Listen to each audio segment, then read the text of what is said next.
Good afternoon, everyone. I'd like to call the February 21st, 2023 County Board meeting to order. This is County Board Chair Christian Dorsey, joined today by Vice Chair Ms. Garvey, as well as Ms. Crystal, Mr. DeFerranti, and Mr. Carantonis.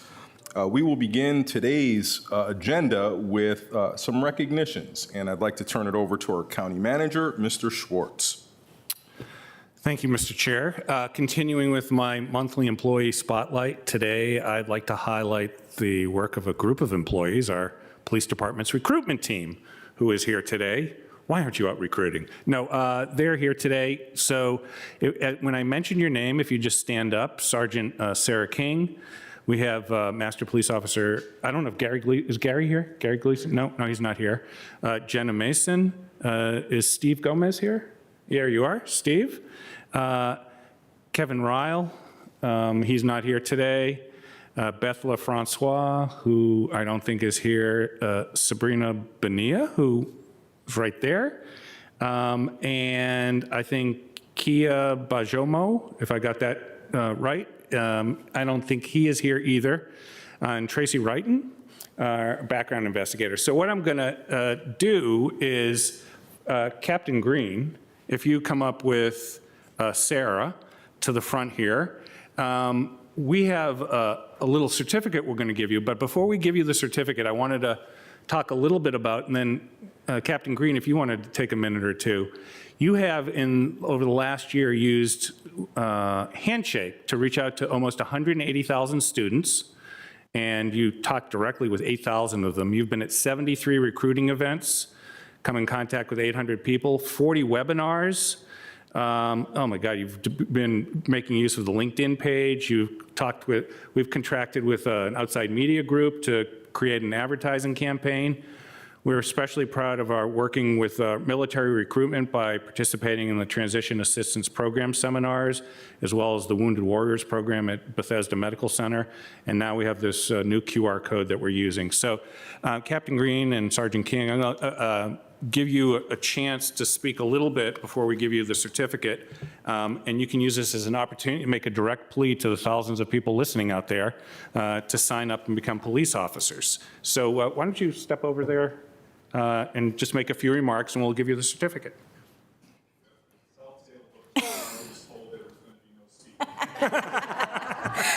That might have been mentioned.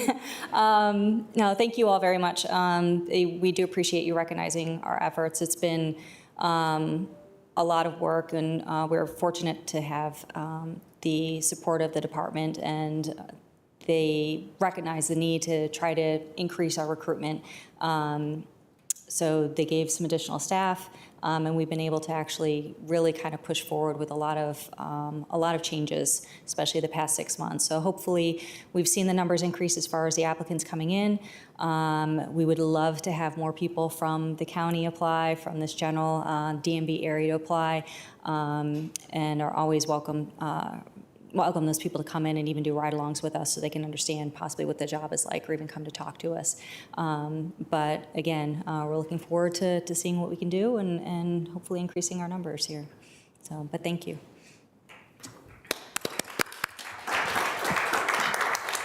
I just want to take a quick minute to thank Sergeant King and her team. I apologize that they're not all here to accept the award or the recognition, but a bunch of them are actually out on recruiting events. So, we're out there competing with a lot of other local jurisdictions, but we are doing absolutely everything we can to try and get as many people in the doors as possible. So if anybody out there is interested in applying, please jump on our site, acpd.jobs. Thank you. You guys want to come up here, and it's your once-in-a-lifetime opportunity to have a picture taken with the board.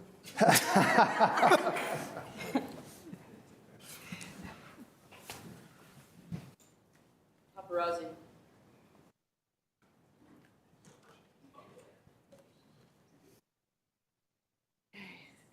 Oh, will you get some good pictures? Andy, you know how to use that?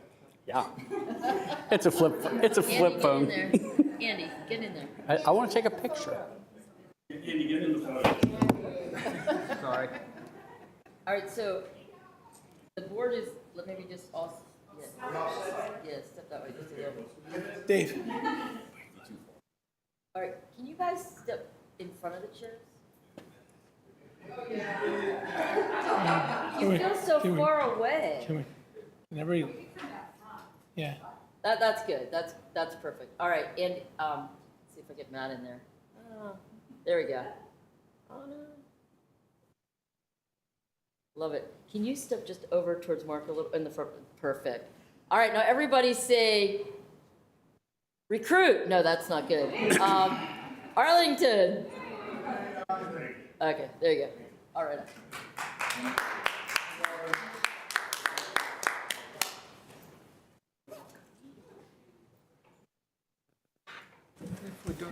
Mr. Chair, if I could just say a quick observation. I think this kind of effort, you know, you've only been doing it for a while, and maybe they're not huge changes, but this is the sort of, you are sowing seeds for the future, and over time, I think it will continue to increase. So I hope nobody gets disappointed it doesn't happen all of a sudden, because this is the sort of thing, you've got a lot out there, and it will start to bear fruit, but it just might take a little time, and really appreciate your work. Thank you. Thank you. All right. Chief. Thought I'd take my phone. Oh, that's fine. Glad to know the police chief leaves his phone places just like I do. See? You remember to come back and get it. Oh, thanks. Anything else from you for recognitions, Mr. Schwartz? Okay. Before we proceed with the other items on our afternoon's agenda, I did want to take some time on behalf of my colleagues to address community concerns about recent incidents at Arlington Public Schools. And although these incidents have occurred on school grounds, we don't view these as APS issues because we are one community. And we share in the tragedy, we share in the response, and we share in a commitment to trying to make things better. So we offer our full support to the school board, Superintendent Duran, and the community as we collectively deal with recent drug-related and security issues at APS. And we are in daily contact, both from the board and the staff level, with our respective counterparts at schools to figure out our way forward. So to provide some more specifics on the APS and county response on the events of the last few weeks, I'll spotlight some accomplishments, but also some challenges. In terms of safety and security in APS buildings, we are actively coordinating with the school board and APS leadership to improve the response to local emergencies. Our support includes reinforcing protocols for reporting incidents to 911 and coordination with our public safety agencies, as well as training for APS staff on how to respond to emergencies in accordance with state and federal law, but also best practices. Turning to substance abuse, the tragic loss of Sergio Flores, only 14 years old, is a horrifying reminder of opioid and substance abuse and the epidemic that's facing our country and certainly Arlington as well. And all too often there are co-occurring issues such as depression and anxiety, as well as other mental health issues that feed into substance use. I think we all know that if we read the headlines, that overdoses seem to be increasing and they seem to be more deadly. But the most recent stats do bear repeating. In the year before the pandemic, there were no recorded opioid overdoses involving juveniles. Last year, that number jumped to 8. Fortunately, none were fatal. But this year alone, and we're not even finished with the second month of the year, there have already been 4, including the fatal overdose of Mr. Flores, and 3 of those have occurred at school. And we know that addressing this crisis requires a community-wide response, and that intervention must also occur at home, school, as well as in our neighborhoods. The Arlington Addiction and Recovery Initiative, or AARI, which includes APS, our Department of Human Services, Arlington County's fire and police departments, all work together to provide a coordinated approach to organizing information and resources for families. This includes facts about opioids, treatment options, overdose reversal, and more.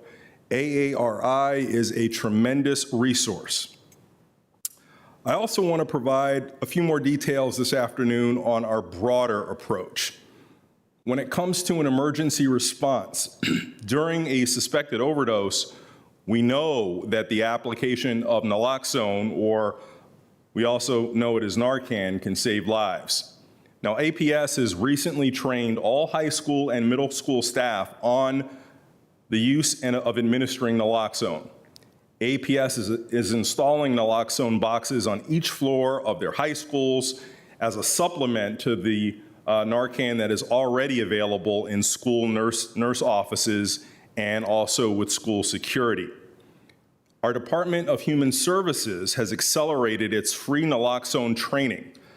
Staff in the libraries and community centers are either trained or in the process of being trained, as obviously longstanding have been our first responders in the police department, fire department, as well as sheriff's office. In January of this year, 252 people were trained and received naloxone to administer. In February, that number jumped to 1,021. In-person as well as virtual events continue to be offered multiple times a month. And if you are interested, please email narcan@arlingtonva.us or visit AARI online for more information about how you can bring this very, very important training to your community group, to your neighborhood, to your household. I encourage each of you to take advantage of this training. I did it recently along with my 15-year-old daughter, and it's easy. If you are familiar with Flonase or Afrin or any of the other nasal sprays that are out there, you can administer Narcan. If you are administering Narcan, you should know that it is completely safe and will not harm someone whose medical event is not opioid related. So in other words, if you suspect it, there is no harm in doing any harm to the individual if you administer Narcan to someone who is experiencing some other kind of medical event. But the prompt use of Narcan can save lives when it comes to an opioid overdose. And if it concerns you, no one who in good faith renders aid to someone who is experiencing a medical emergency will be responsible for the outcome of their attempt under Virginia's Good Samaritan law. Now, it's not just about responding to the emergency when it happens, it's also about prevention. And this is where everyone in the community has a role. Now, APS has historically done substance use education in the school setting and is reinforcing its prevention efforts, especially in high school.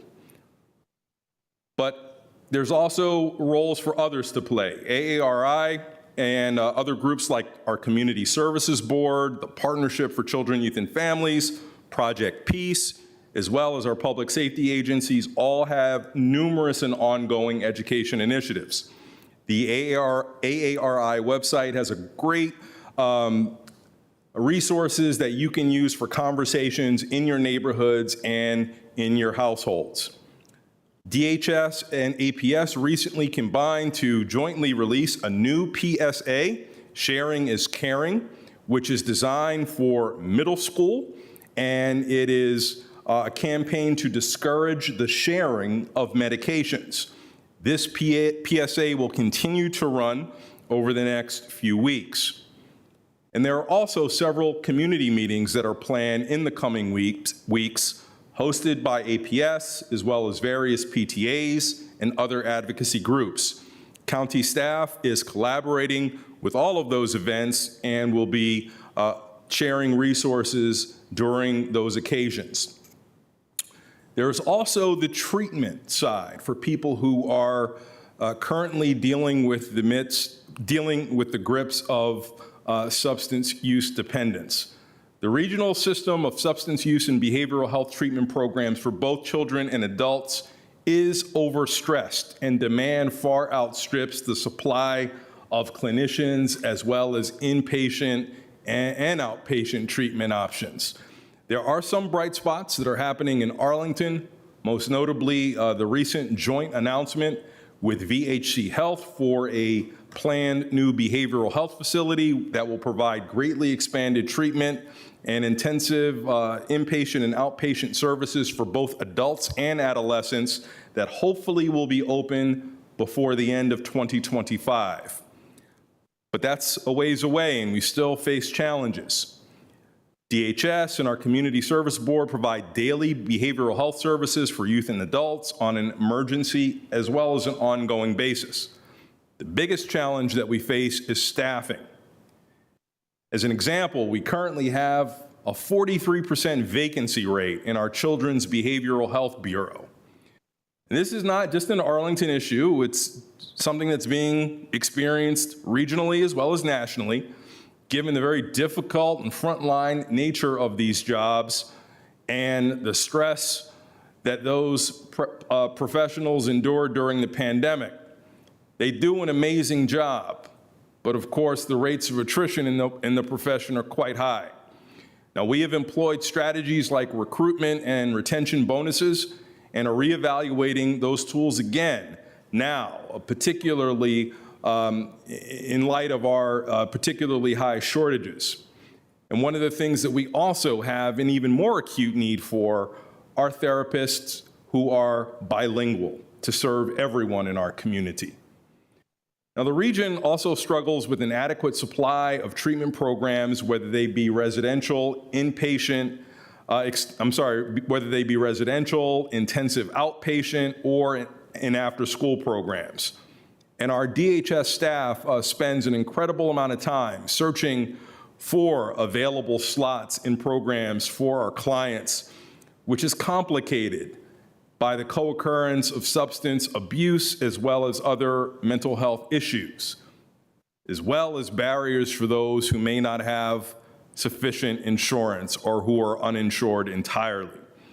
We are exploring the expansion of existing programs when feasible and the development of new programs when possible.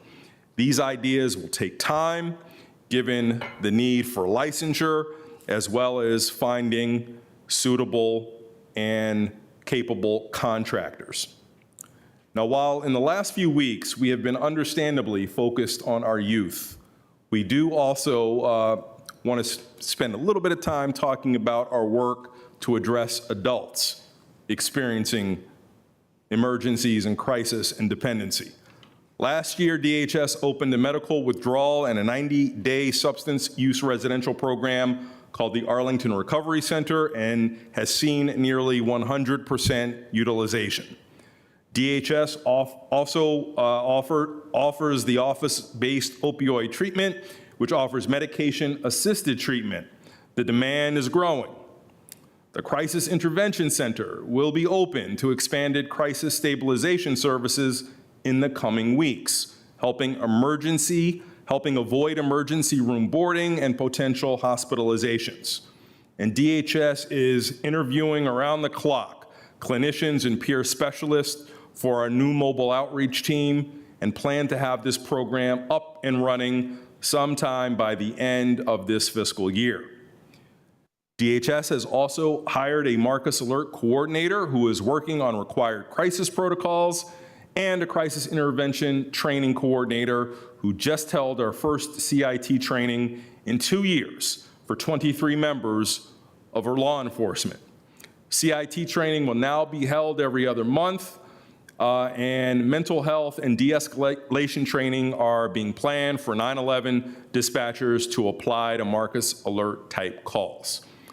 The behavioral health docket in the General District Court has also been successful in helping those who are court involved receive the needed wraparound services. I hope this overview gives you a sense of our whole of government approach to this crisis. We are actively working at all levels of APS as well as the county government and ask for the community to participate and join in this work as well.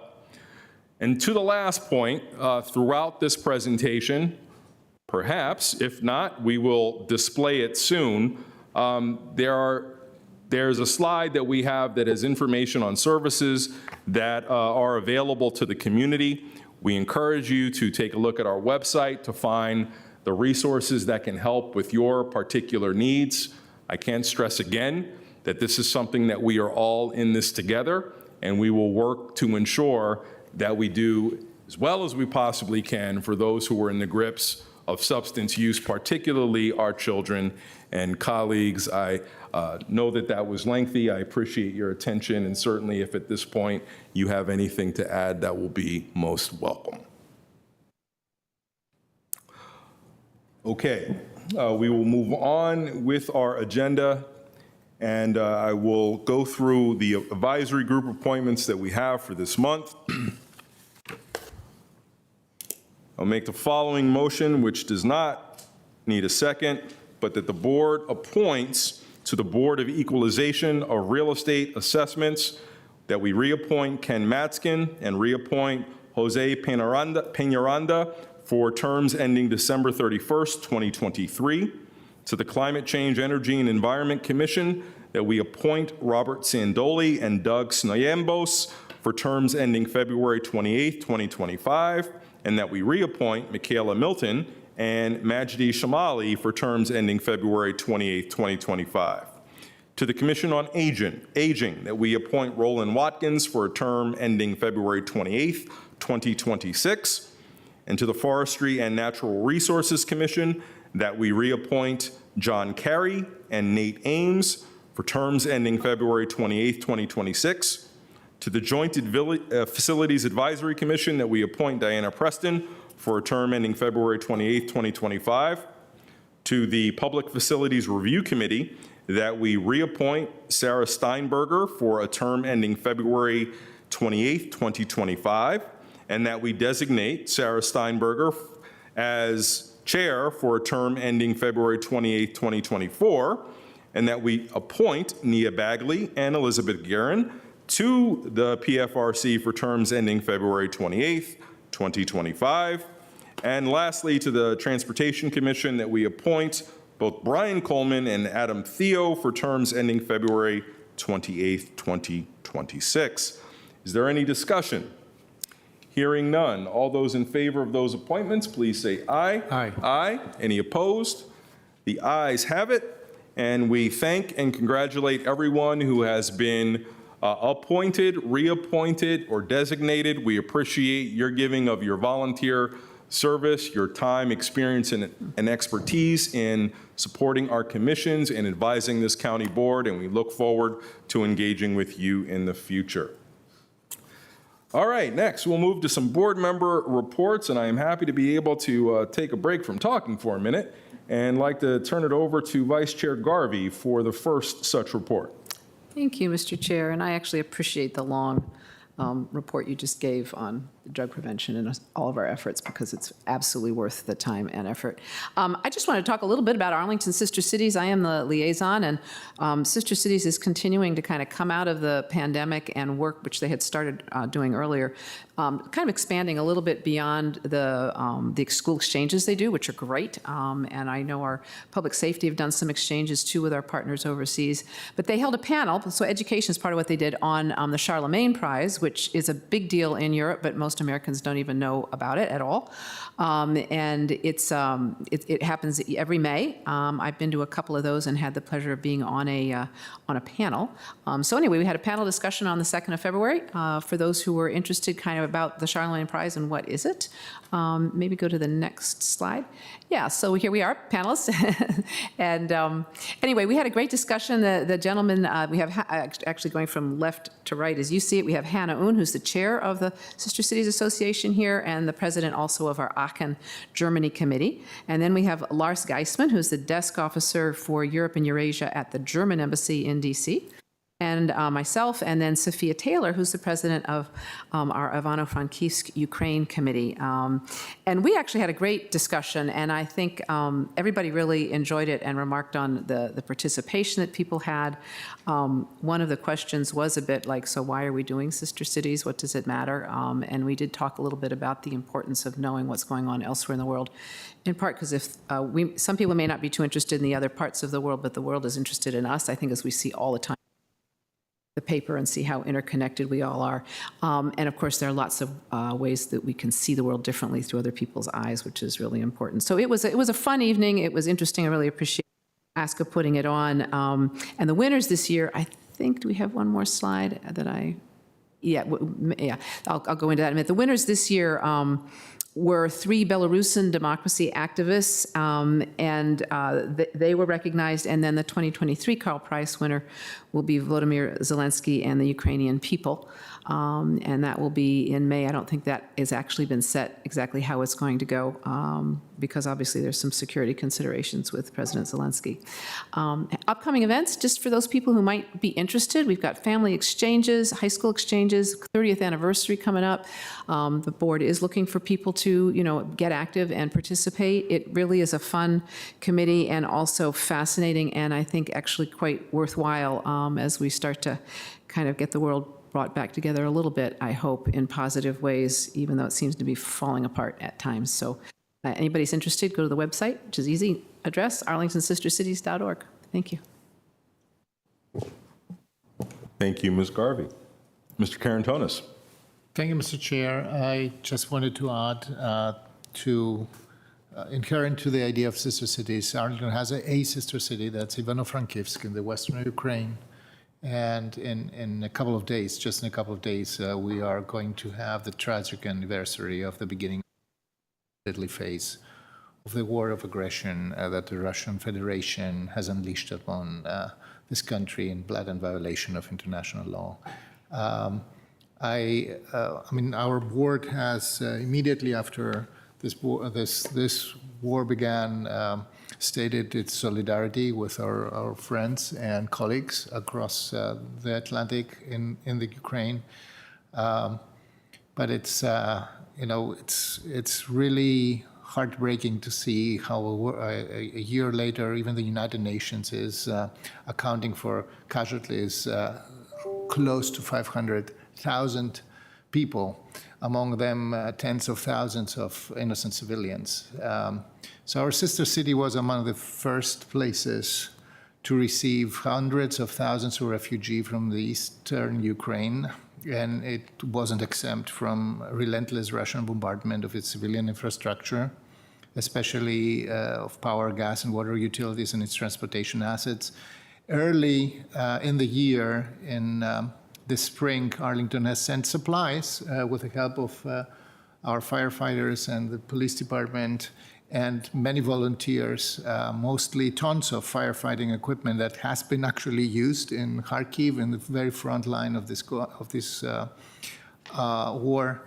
I just wanted to state that through Sister Cities, we remain in contact with our colleagues and friends, and we're going to try to continue to stand by their side. Thank you. Thank you. Okay, we'll move next to Ms. Crystal. Thank you very much, Mr. Chair. I have, colleagues, before us a resolution for what I hope will be support of the board. This is a follow-up on an item that we talked about last at this dais in December, as has been discussed at some length already, so I will try to not repeat too much of it. We've been engaged, we being, to some extent, the whole of this board, certainly myself, in partnership with our Chief Race and Equity Officer, who I'm delighted is with us, along with her team member, Amber Barnett, and a group of community leaders with deep connections to our BIPOC communities in Arlington to take on the issue of reforming how the board has done nonprofit funding. Again, I won't belabor too many of those recommendations. We talked about it at length in December. We were glad very much for the involvement of a number of those community leaders in presenting to this board and having some discussion about both why this change was necessary and recommendations to facilitate such a change in a way that would really be aligned with our values of racial equity and inclusion, and ensuring that our nonprofit funding dollars aligned with those values, as well as our broader good government values of things like greater transparency and participation. Following that December 2022 board meeting conversation, we held a community conversation on January 9th of this year, which was very well attended. We were delighted to see so many representatives of Arlington nonprofits and the broader Arlington community, including many, many organizations who have never been able to compete for, let alone successfully win funding from the county in the past. So there was a lot of enthusiasm about a competitive award process, and we have been hard at work in the days since, specifically, actually, Ms. Barnett, along with Elizabeth Matlock in the county manager's office, in particular, have been working really hard, along with some support from the United Way of the National Capital Area, to really start to put some of the specifics to this notice of funding available process, the competitive process. All of this can be found on a dedicated webpage that we have on the board's website now. If you go to arlingtonva.us and search equity-based nonprofit funding reform, it will take you there. You can find a video of the December presentation. You can find a lot of good FAQs, more on the timeline, and that will, of course, be the space to watch for when that notice of funding available goes live later this year. And as we recruit community members and subject matter experts to engage in that review process to make recommendations for this board, not as part of the current budget process that we have now launched as of Saturday, but rather for the board to make awards this time next year to take effect in fiscal year 2025. Again, don't want to belabor or repeat. We've had a lot of conversations about what those recommendations are, what they seek to do, although I would welcome the chance to discuss any questions others might have. What I'm asking that we do today is support a resolution, which I think we also have available. We can pull up on the screen. I hope colleagues will forgive me. It is not terse. It's lengthy because we've tried to capture as a matter of record so much of this conversation about both why we are doing it and how.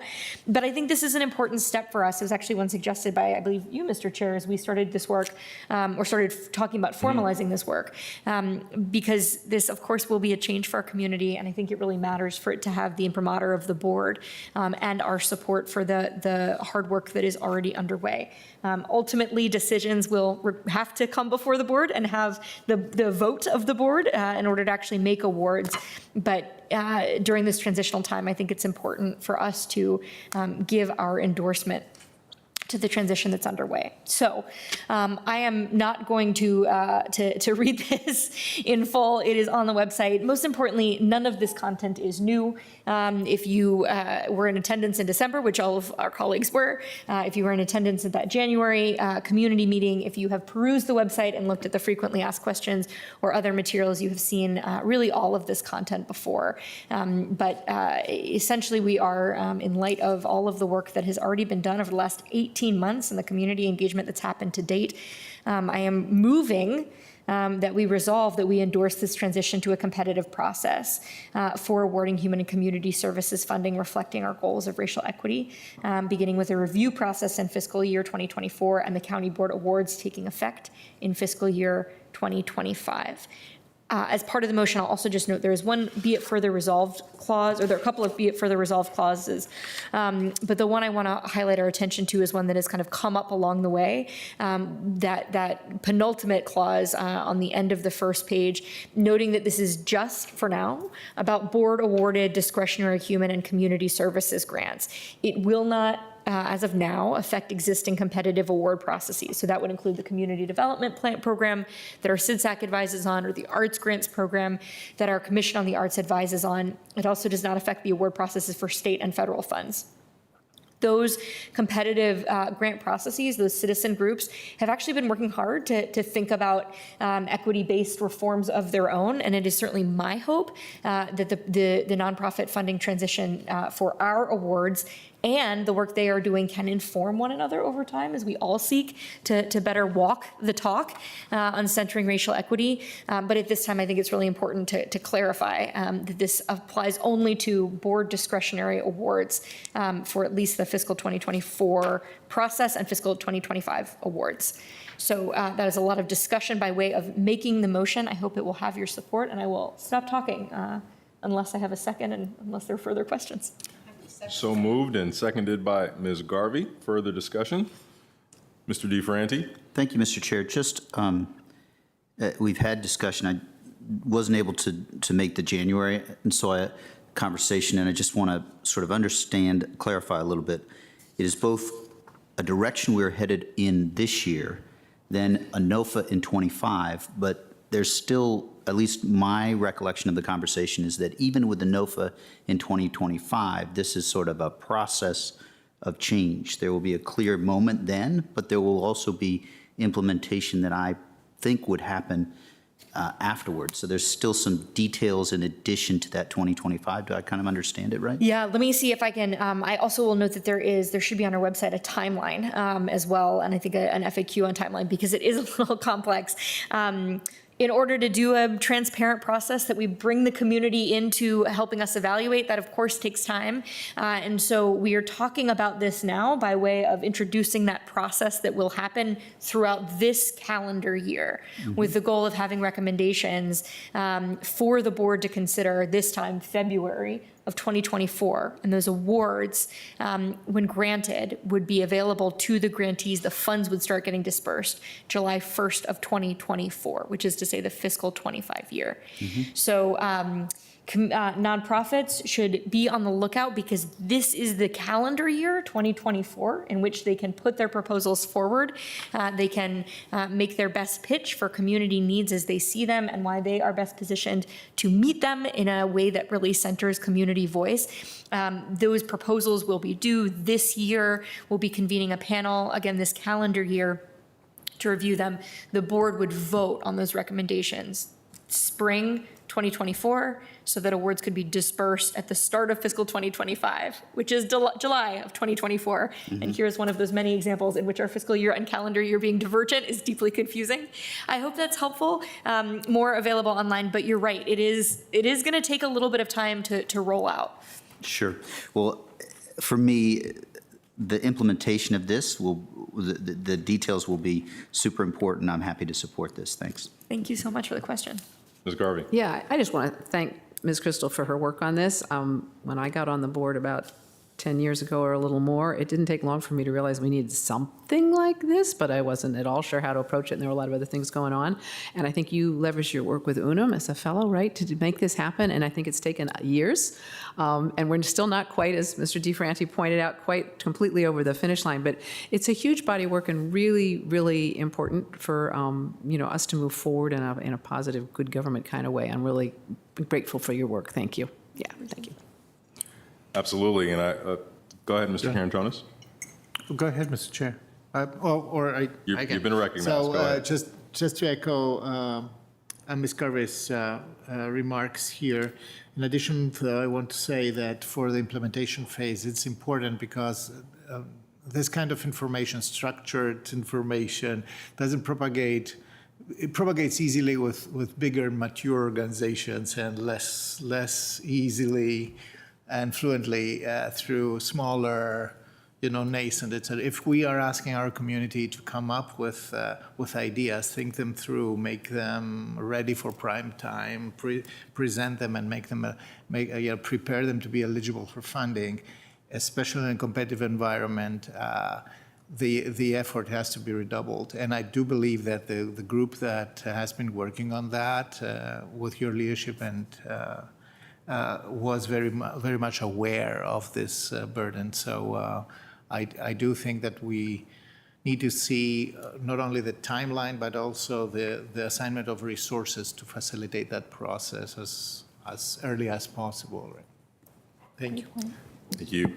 And thank you, colleagues. I associate myself with your remarks about this utility, and the thanks to you, Ms. Crystal. I'll just highlight that, when it comes to any allocations of resources from this community, we ought to be able to answer some fundamental threshold questions. Are our dollars helping, and who are they helping? And I see this as going a great way in order to make sure that we can refresh that conversation on a more regular basis than just the set it and forget it nature that can typify some relationships of organizations that receive county funding. And thank you to you for persisting through many obstacles that were thrown at you, not the least of which was the pandemic, which disrupted the way we could have meaningful engagement, but also just learning as you peeled each layer of the onion about how complex and connected a lot of these issues were. It really required someone on the board level who was going to stick with it no matter what, and you have done us all proud by doing that. And so very proud to have this before us today. All those in favor on the motion by Ms. Crystal, seconded by Ms. Garvey, say aye. Aye. Any opposed? The ayes have it. Thank you. And I'm just, if I could, I'm so glad that Ms. Bird is here, because speaking of persistence, not only to bring that lens of racial equity, which was so at the core of this, but the persistence and this thought partnership and the support was truly essential in every sense of the word to keeping this on track. So thank you. And now we're looking to Ms. Barnett to offer that same level of work for the year ahead and beyond, and we really appreciate that so much too. Thank you both. Mr. Chair, just for a Yes. second, I need to make a statement of disqualification because the outcomes of this resolution may involve an entity that I'm associated with, and I'm actually working for the Ethiopian Community Development Council. So in case that there is any tangible transaction coming out of this resolution that relates to the Ethiopian Community Development Council, I will have to recuse myself. And for that purpose, I'm submitting for the record the following statement: disqualification from participation in accordance with Virginia Code, paragraph 2.2-3115 H. Outcomes of the resolution adopted today may involve the Ethiopian Community Development Council, ECDC. I'm advised that under Virginia Code, paragraph 2.2-3112, point 1 of the State and Local Government Conflict of Interest Acts, I have a personal interest in this transaction arising out of my employment within Enterprise Development Group, an affiliate of ECDC, located at 901 South Highland Street in Arlington, Virginia. However, I may still participate in the discussion and vote on this issue, as I did a few minutes ago, because I'm a member of a group of 3 or more persons which are affected by this transaction. I am able to participate in this transaction fairly, objectively, and in the public interest. So that goes now to our clerk. Thank you. That disclosure will be duly noted in the minutes. All right. We'll now move to our regional reports, and Ms. Jacobs. What's that? We did. I assumed you said aye.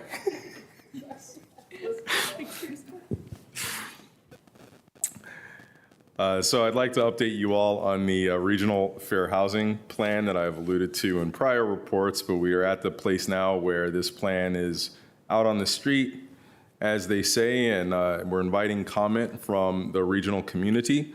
So this is a regional fair housing plan that is being spearheaded by the Council of Governments, and we have a number of jurisdictions who have worked together along with COG staff on a regional plan, which will be brought to the COG board after the public comment period. If we can go to the next slide, please. The jurisdictions that have been working together include 7 in addition to Arlington, and this is the first such time that the region has come together on a fair housing plan in a quarter century.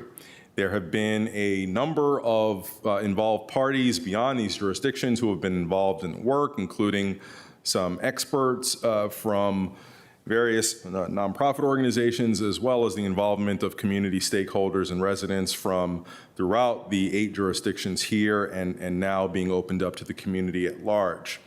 The goals for the regional housing plan, if we can go to the next slide, include meeting the requirements of the fair housing law, which requires that everyone who receives HUD funds periodically have a plan to talk about how they're meeting fair housing requirements. Most people are familiar with fair housing from the standpoint of minimum requirements to not have discrimination in housing, and we often are able to assess whether or not that is happening through the use of testers who go out and seek to bring people with similar profiles but different socioeconomic, different racial or ethnic characteristics to see what the experience is like in trying to obtain housing, to determine whether or not you're meeting anti-discrimination thresholds. But the regional goals are to go beyond these baseline levels and to also think about providing safe and better and safe access to affordable housing, increasing investment in areas that have been underserved, improving opportunities really for everyone throughout communities, really looking at past and current segregation patterns and coming up with a plan to redress them, promoting fair housing choice and in creating more inclusive communities. And if we move to the next slide, there are a lot of challenges which really make this work necessary. If you look at residential segregation, we see that this is increased. Many people highlight income inequality, wealth disparities, income disparities is a reason. Lots of socioeconomic factors that influence it, but we see that residential segregation is increasing throughout the region, and that creates unequal access to quality schools as well as jobs, transportation, housing, of course, a healthy environment, and really creates an imbalance as it relates to people's ability to access areas of opportunity. We've also seen quality issues in housing, and we've talked about this in Arlington specifically with some of our partners in providing committed affordable units, and we have not only devoted considerable resources, but have an aggressive plan to actually make sure that we are inspecting and keeping the state of our housing that is available for income-constrained households in a state of good repair. And of course, the discriminatory aspect of this is that these burdens are felt disproportionately by Black and Hispanic households. There is a lack of publicly supported affordable housing. We see a great imbalance as you move throughout this region. So in the urban core, which Arlington is a part of, along with the city of Alexandria, Washington, D.C., in terms of the level of funds committed, the number of programs available, a big array, and those actually become more reduced as we move away from the urban core. And then as we talk about accessible housing, there are issues with compliance with providing the required number of units and keeping them in a state of good repair. So with these challenges and with the regional goals, there are Arlington-specific goals that are part of the plan as well. If we can go to the next slide. Arlington, I won't read each of these for you, but generally speaking, our community is familiar with Arlington's housing goals to make sure that we are, one, not displacing individuals, and through redevelopment, we create opportunities to provide more affordable housing, and that looks different depending on the planning goals for our various corridors, up to an aggressive goal on Columbia Pike to have no net loss of displacement from the corridor. But we have an extensive amount of goals that are consistent with and outlined in our affordable housing master plan. We can move to the next slide. So I alluded earlier that the requirements of the Fair Housing Act are mostly understood by people to be about how do you prevent outright discrimination in housing. But there is a part of the fair housing law which has been relatively underappreciated over the years, and that is its mandate to affirmatively further fair housing. So how to go beyond the minimum in order to actually have the Fair Housing Act live up to reducing residential segregation and increasing opportunity. So there is currently a notice of proposed rulemaking process out and about how to implement this mandatory part, this mandate that's part of the statute to affirmatively further fair housing. And the rule is currently outlining ways to accomplish the goals that you see outlined on the slide. The public is invited to comment on that proposed rule. You can do so online via the Federal Register's NPRM comment form until April 10th, 2023. And then if we can go to the next, and I believe maybe our last slide on this. For the regional plan itself, comments are also welcome, and you have until the end of March to do so.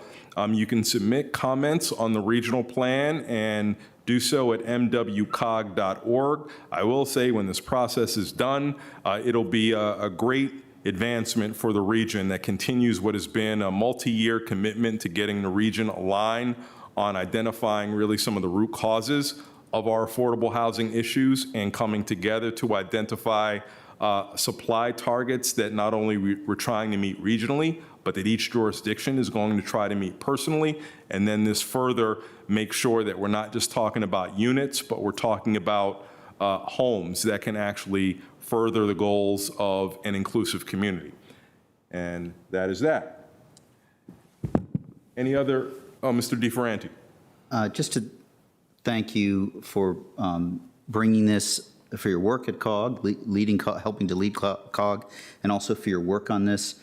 I'm still working on, I think it's 27 pages by the end of March in the report. I did get a glory this weekend to spend a little time looking at this, and I flagged it to look at it again. It's important. It looks like the recommendations both are rooted in numeric analysis and also additive, which seems a tension and a challenge as we consider fair housing. So I may loop back with you and sort of pick your brain a little bit about this. Yeah, I think it's important work. It also is not easy work. And the headline, I think one of maybe the Washington Business Journal, the since 2010 an increase in segregation was painful to see this weekend. So Indeed. Thank you. Thank you. All right. So I see no other regional reports. Is that right? All right. And we'll now turn it over to Mr. Schwartz for his manager's report. Thank you, Mr. Chair, members of the board. I have one item today, and I'm going to ask Samia Burden and Amber Barnett to come up to the table here. By way of background, as an update, in September 2019, the board adopted its equity resolution. The following July 1st in 2020, I appointed Samia Bird as the county's first Chief Race and Equity Officer. Her most recent update to the board was in July of 2021. We had a brief presentation in March of last year to start the budget work session. So I felt it was time for her and Amber to come back and give us another update on what has been an amazing set of work they have done. They have some slides to go through that are going to talk a little bit about the objectives and the steps we've taken. And I asked them to do this, to speak from their hearts. It is incredibly important and emotionally draining work, and I wanted to thank both of them. And I stand ready, as does the board, to hear your update. Thank you. Thank you.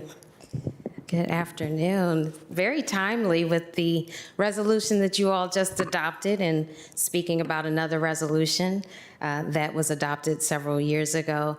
Today, before I go into the slides, I'm just going to share a couple of some reflections with you all and some things to think about for context as we look at the slides that we will present shortly. So it's been 3.5 years since the board adopted the equity resolution, and it's actually full circle for Chair Dorsey, that timing. While it's good to still be here to share updates, I want to focus more on some reflections and encouragement for myself and for others as well.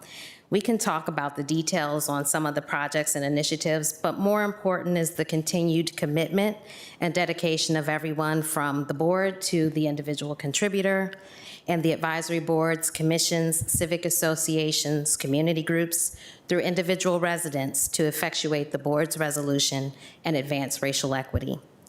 September 2019, while the board adopted the equity resolution, it was the work of Destination 2027 that actually focused the county's attention on the word equity in consideration of the health of people and communities and the health disparities that impact Black, brown, and low-income populations in the county.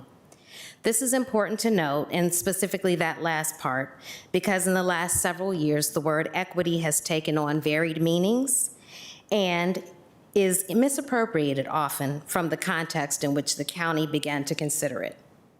The disparities of Black, brown, people of color, and low-income people was not a new occurrence in Arlington, just a documented one, raising people's consciousness and awareness, an introduction to our relationship with the Government Alliance on Race and Equity, and that's GARE. Our relationship with GARE goes back as far as 2017 for some of our departments, and for the organization as a whole, 2018. And here we are nearly 5 years later, still committed to doing the work.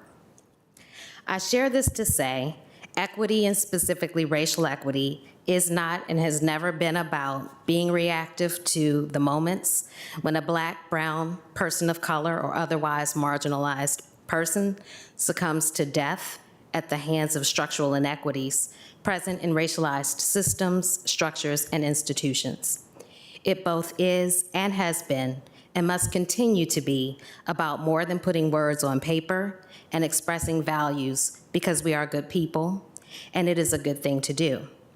It is both good and noble, politically correct, and simply good governance to do and champion equity and racial equity, to write down the vision, a mission, and goals, and have programs and projects to advance racial equity. And yet, all of this will never be enough without the continued commitment and investment to what is said and written to sustain our efforts. Disparities and systemic inequities do exist in Arlington, as we know from the data, and I hope we move to a place of being less focused on the numbers themselves to better understanding how that data translates to people and their lived experiences, to know whether our decision-making either exacerbates, maintains, or improves systemic inequities in everything from our budget to the people in the workforce and delivery of services in and to the community. And so we're going to share our slides here with you. Again, I always like to remind us of the framework established in the fall of 2020 for racial equity by the County Manager's Office, our vision here, our mission, and the goals, and the equity lens in the center. And we want everyone to not just feel, but be valued as an individual regardless of race, educated regardless of race, healthy regardless of their race, safe regardless of race, and not stated here, but I'm adding housed regardless of race, and engaged and have access to participate in government regardless of race, ethnicity, and their language. And we know this because of the 2020 dialogues on race and equity, our assessment. This is what the community identified as the areas where we need to place our focus. And so the vision very much aligns with that. We are and have been doing this using the GEAR model, so our goals normalize, organize, operationalize, and added assess. But how we do it again is developing an equity mindset and application of the equity, our equity lens, in everything from processes to engagement and interaction, our policies, plans, and programs. So it's understanding the benefits, the burdens, who's missing, and how do we know? And that was actually in our 2019 equity resolution. So our objectives, and for each of them, I won't read them off here, but reflecting in each of these are the number of projects, programs, initiatives, and tasks that we've put forward and reviewed each year since 2020. And so what we did in 2022 is we actually developed a roadmap. And this slide depicts that roadmap of some projects and initiatives that we've been moving forward for the goals and objectives that we've established. 2022 was a year of intense focus on normalizing and organizing for us. Many of our activities were very much focused on educating and training, conversations, as well as the workflow and the structure from the county manager's office down through the departments and individual contributors. And so, if you go back from, sorry. And so if you'll see here, a lot of the things that we set out to do under Normalize, really to encourage conversations throughout the workforce through some training in cohorts, our race V circles, our timeline, as well as the DRE, our community partners. When we looked at organizing, it's continuing our work with our racial equity core team, as well as establishing the department equity teams. We wanted to do more with training internally to build our capacity to be able to have more conversations using the race V circles, our continued participation in our cohort with GEAR and COG, as well as our GEAR membership, operationalize, really leaning more heavily on our dashboard and some of the work we were starting to do with UVA for our social impact data commons, and using the racial equity lens. And then assess, we added this year, as you all know, past year, 2022, to the resident satisfaction survey question around race and equity. And so what we actually ended up doing in 2022, some of the strides we made, as you will see on the slide here, some of the highlights, we did in fact have a consultant that did training with over 250 employees throughout the workforce and cohorts on the equity mindset, and that included a number of things from not just the foundations of racism and structural racism, but also on how you actually establish that mindset through using a SWOT analysis and apply that, and then how we measure and monitor and track racial equity as part of that work. We continue to work with our racial equity core team, and we actually onboarded a number of new members this year and offboarded some who have been working on this with us since 2019. We continued our development and dissemination of Leading with Race modules for all employees, and we actually established conversation guides that go with those, and we completed an evaluation and a report on all of that work as well. Our racial history timeline, we continue to develop and evolve that work, as well as updates to our race and ethnicity dashboard. And with the department equity teams, we set out to make sure that there was one established for each department by the end of the year. And I believe by the end of 2022, I think we were up to about 8 fully formed. Some actually had been formed and they reformed. So continuing to evolve that work as well. Under, let's see, Organize, we talked about that. We did conclude our work with COG and GEAR, and Ms. Barnett was actually the lead for that second cohort that we did this past year, putting forward some work there. Our work with our DRE Together partners continued. We met with them, I think, 5 times over the past year to continue to expand that work within the community. And then also under Operationalize, our dashboard, as I mentioned, we evolved that work, and we had a few more opportunities to use the racial equity lens more specifically in a guide that we developed for that in draft. For our assessment work, as I mentioned previously, we did complete the resident satisfaction survey. We developed a brief report for our race and ethnicity dashboard as we updated that work.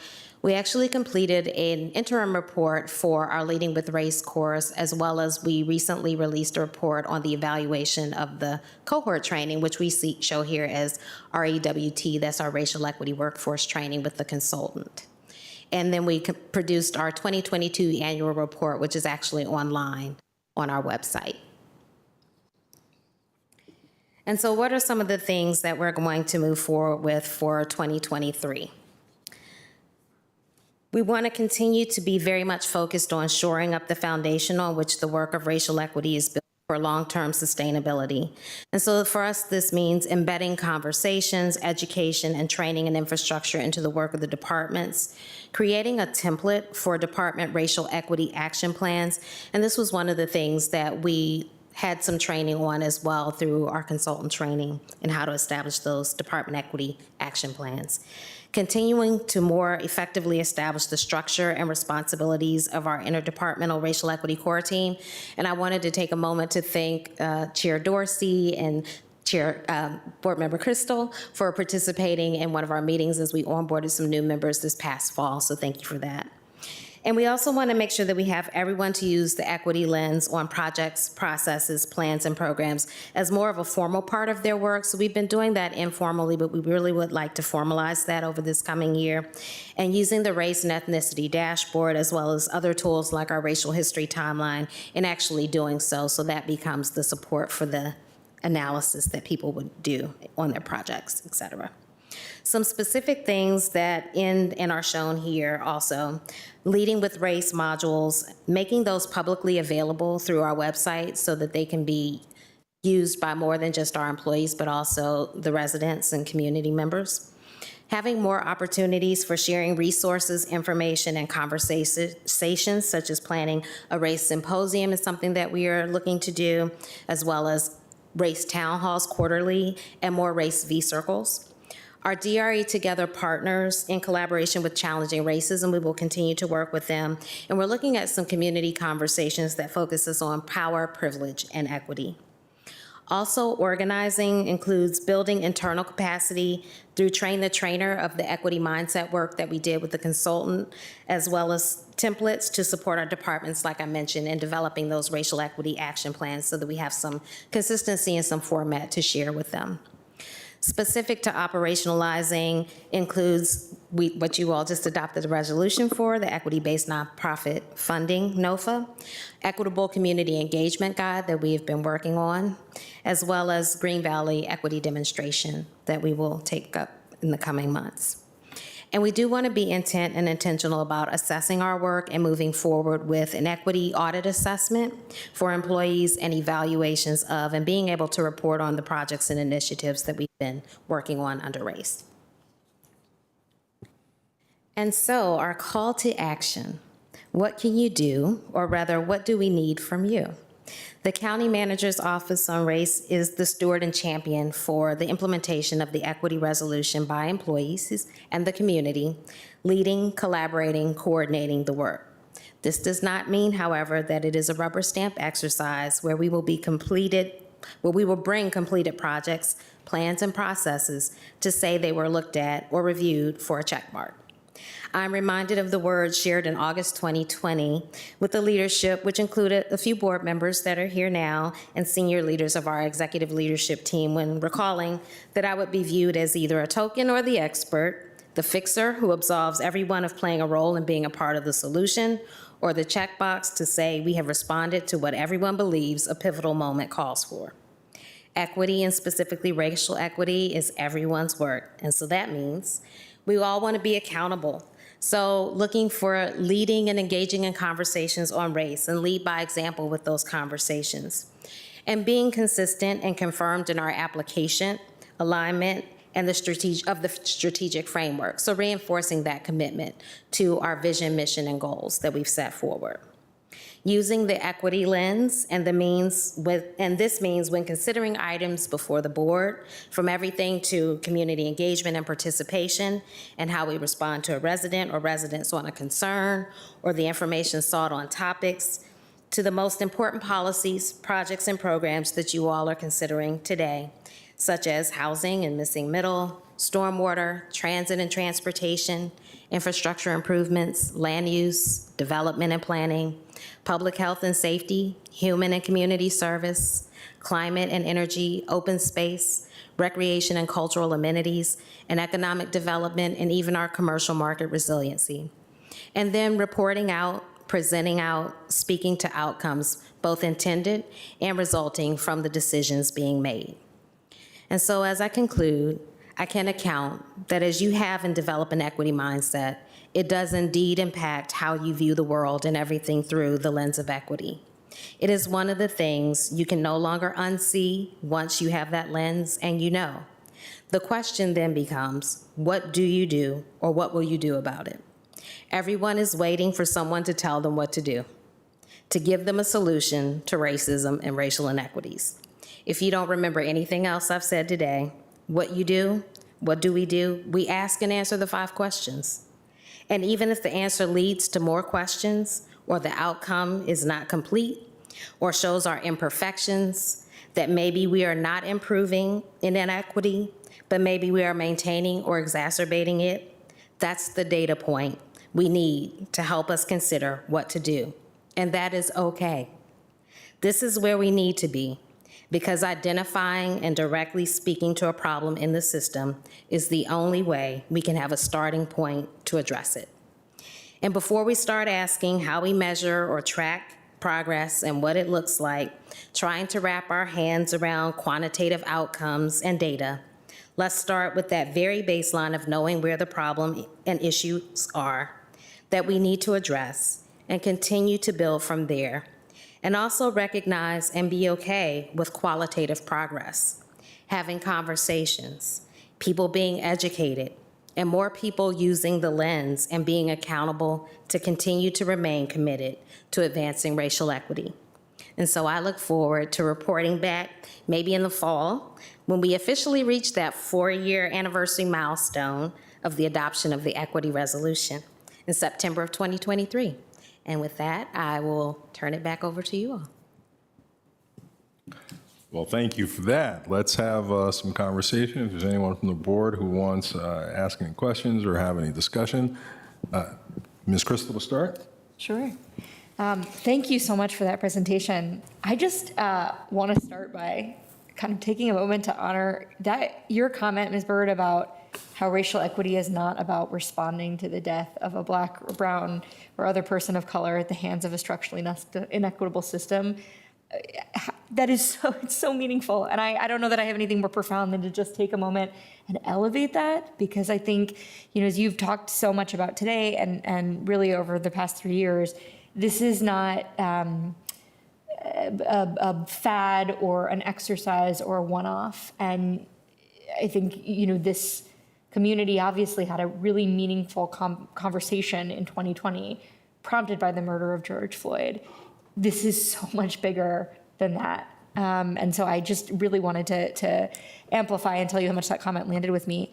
One of the things I think that I've really struggled with in our work around nonprofit funding and in general, and I resonated with when you talked about how everyone wants something to do, changing what we do is almost easier than changing how we do it, right? And having very personally experienced, even trying to, in pursuit of equity, perpetuating some of the same inequitable processes and practices. So to that end, I was really intrigued by the highlight that you made that among the operationalized activities is work underway on an equitable community engagement guide. And I wondered if you or Ms. Barnett or both could just say another word or two about that and what that works look like and what we might expect out of it. So I'll start, and then if you want to speak to it more. So we have been working with our communications and public engagement team over the past several months, actually almost the past year, to talk about how we bring that lens to our work. And we've been working very closely with Bryna Helfer and her team to make sure that we have something in place that employees can use when we are establishing our process for how we engage with the community, specifically those who have been marginalized, underrepresented, misrepresented, or not even at the table. And so we've looked at our engagement guide in a number of different ways and how we can incorporate that. And what does it look like to do equitable engagement, depending on the different types of engagement, the different types of projects we are seeking to move forward. And some of this that Amber and her team added to that work when they were participating in the GARE cohort, were actually able to present on some of that. So I don't know if you want to speak to it. Sure, I can speak to that just a little bit. So the 2021-2022 GARE cohort actually looked at our equitable community engagement guide for our project. For the completion of that cohort. And one of the areas that we looked specifically at was stakeholder engagement. As we were looking at that tool, we found that there were a number of areas where we can incorporate equity into that.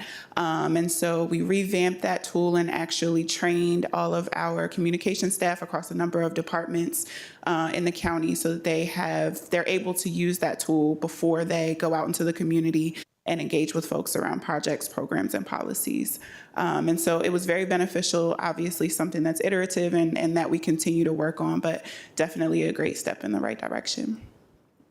And I wanted to add that there are two elements and two ways that we've been looking at this. One is, depending on the type of outreach that you are using. And one of the things that we put in the guide was looking at the dashboard, trying to get some of the information in terms of the population and demographics as to how you can shape that engagement. And so whether you're doing what requires a pop-up, whether something that's online engagement, depending on the tool, we tried to show the different types of ways that you can engage with the community, specifically BIPOC people, people with disabilities, a number of different ways that we marginalize people or they identify themselves is how we've structured that. The other thing that we are looking at is how we can reach people more directly through perhaps a community ambassador type of a program. It's similar to the work that we were thinking about, I think, with the UNAM work, particularly in having a group of people that have lived experiences that can reach people with lived experiences in that way. We are still working that piece out, but in the interim, we've updated our current engagement guide to make sure that we include some ways to be more, do more outreach to diverse populations in a more specific and intentional way. So I don't know if I've missed anything with that. No, I think that's it. Thank you both. That's really helpful. Thank you. And we'll move to Mr. DeFerranti. Thank you. Also revealing that I need to have more balance. I read the December 22 report this weekend, actually, and I really appreciate the training modules. I noticed that we're at 88%, and I noticed that one particular office is not doing well enough, and so I will want to follow up with you on that. I'll take some ownership. I've been watching and done them, but we need to be on point as an office for us. The second thought is I'm glad that I was looking at the resolution. I'm glad this happened. I didn't know this was the time. I at one point thought we would engage with you quarterly, and I don't think you want to be that defined. I like the fall, but I do think the regular updates are super important, and that's just 10 cents instead of 2. At last, and this is kind of just an idea that has struck me, and I'll go ahead and say it. I like our vision. The connotations to the word secure do not sit well as the word safe with me. So I'm going to say that because I think we need to be both big picture and granular. So I'm not in a lengthy process sort of a mindset, but I just the word safe is what we need. Secure has some connotations that I don't love. I want to sort of tactfully and respectfully, because I'm mindful that there are disagreements in the community and on the board with respect to missing middle, but I will say that the analysis in that staff report was outstanding, and I'm super grateful for it. So, I also, those are just a few thoughts. The last that has kind of struck me pretty hard this week is that, qualitative and quantitative, there's thinking about how we work on things. The homelessness plan is being updated, and so that is, the 182 people who were homeless last year and the vastly disparate outcomes by race and ethnicity are of concern, and so I'm eager to engage in that. I don't know that there's a particular ensuing set of actions, but it's a way of saying that seems so much more linked to equity than some of the descriptions of equity that we've seen over the last couple of years, which are sort of less easy for me to grab onto. So those are a few thoughts. Thanks so much for the work. Thank you. Ms. Garvey. Yeah, I appreciate Mr. DiFranti pointing out that there's one office that's kind of lagging. Be happy to work with you on that. Thank you. And I also appreciate Ms. Crystal starting out that you're highlighting your remark. It's about more than these terrible deaths that occur. And I find myself thinking, I talked the last comment that you had up there, to me, that is, I think what we're trying to create is systemic equity, right? That's what we're trying to do. And I think we've come a long way. So, I find myself realizing how far we've come, in part because I contacted you after the murder of Tyree Nichols, and I had remembered the gathering that you'd had after George Floyd. And that actually is a gathering of people I will never forget. It was pretty incredible. Clearly, we had a lot of work to do, but some relationships and trust had been built, and that we had a bit of a system that was starting to be able to handle these things. And what you kind of very, very kindly reminded me was listed off a lot of things we're doing, and that the organization is better able to handle this and help people and be more resilient. And then the other thing is, it's not listed in anything you've done here, but how we're handling Arlington View. I really appreciate that. And that is sort of a step. It's not even highlighted as a project or anything special. It's just something we're doing, but it is looking at the community in a holistic way to address really the effects of systemic racism over generations and generations here without making a big deal out of it. And that's when it feels like it's getting to be systemic. So really appreciate the work. Thank you. Yeah. Thank you. Mr. Karantonis. Thank you, Mr. Chair. That's I couldn't be more thankful for what you brought and what you've been working so far. And I have to say, the important part of that is the challenge that you put on the table, and you make it very visible for everybody. I have to admit that, starting by things that Mr. DiFranti mentioned, the analysis on housing. It actually started when the first compendium was actually published, right? And I have to honestly say that I don't find it very easy to talk about race with people. And when we are more intentional and we actually apply the strategic approach to that, things get even less easy. They get actually quite challenging in many different ways that I've never anticipated before. So leading with race was a resource for me, continues to be a resource for me. And I go back and I regroup and go forward.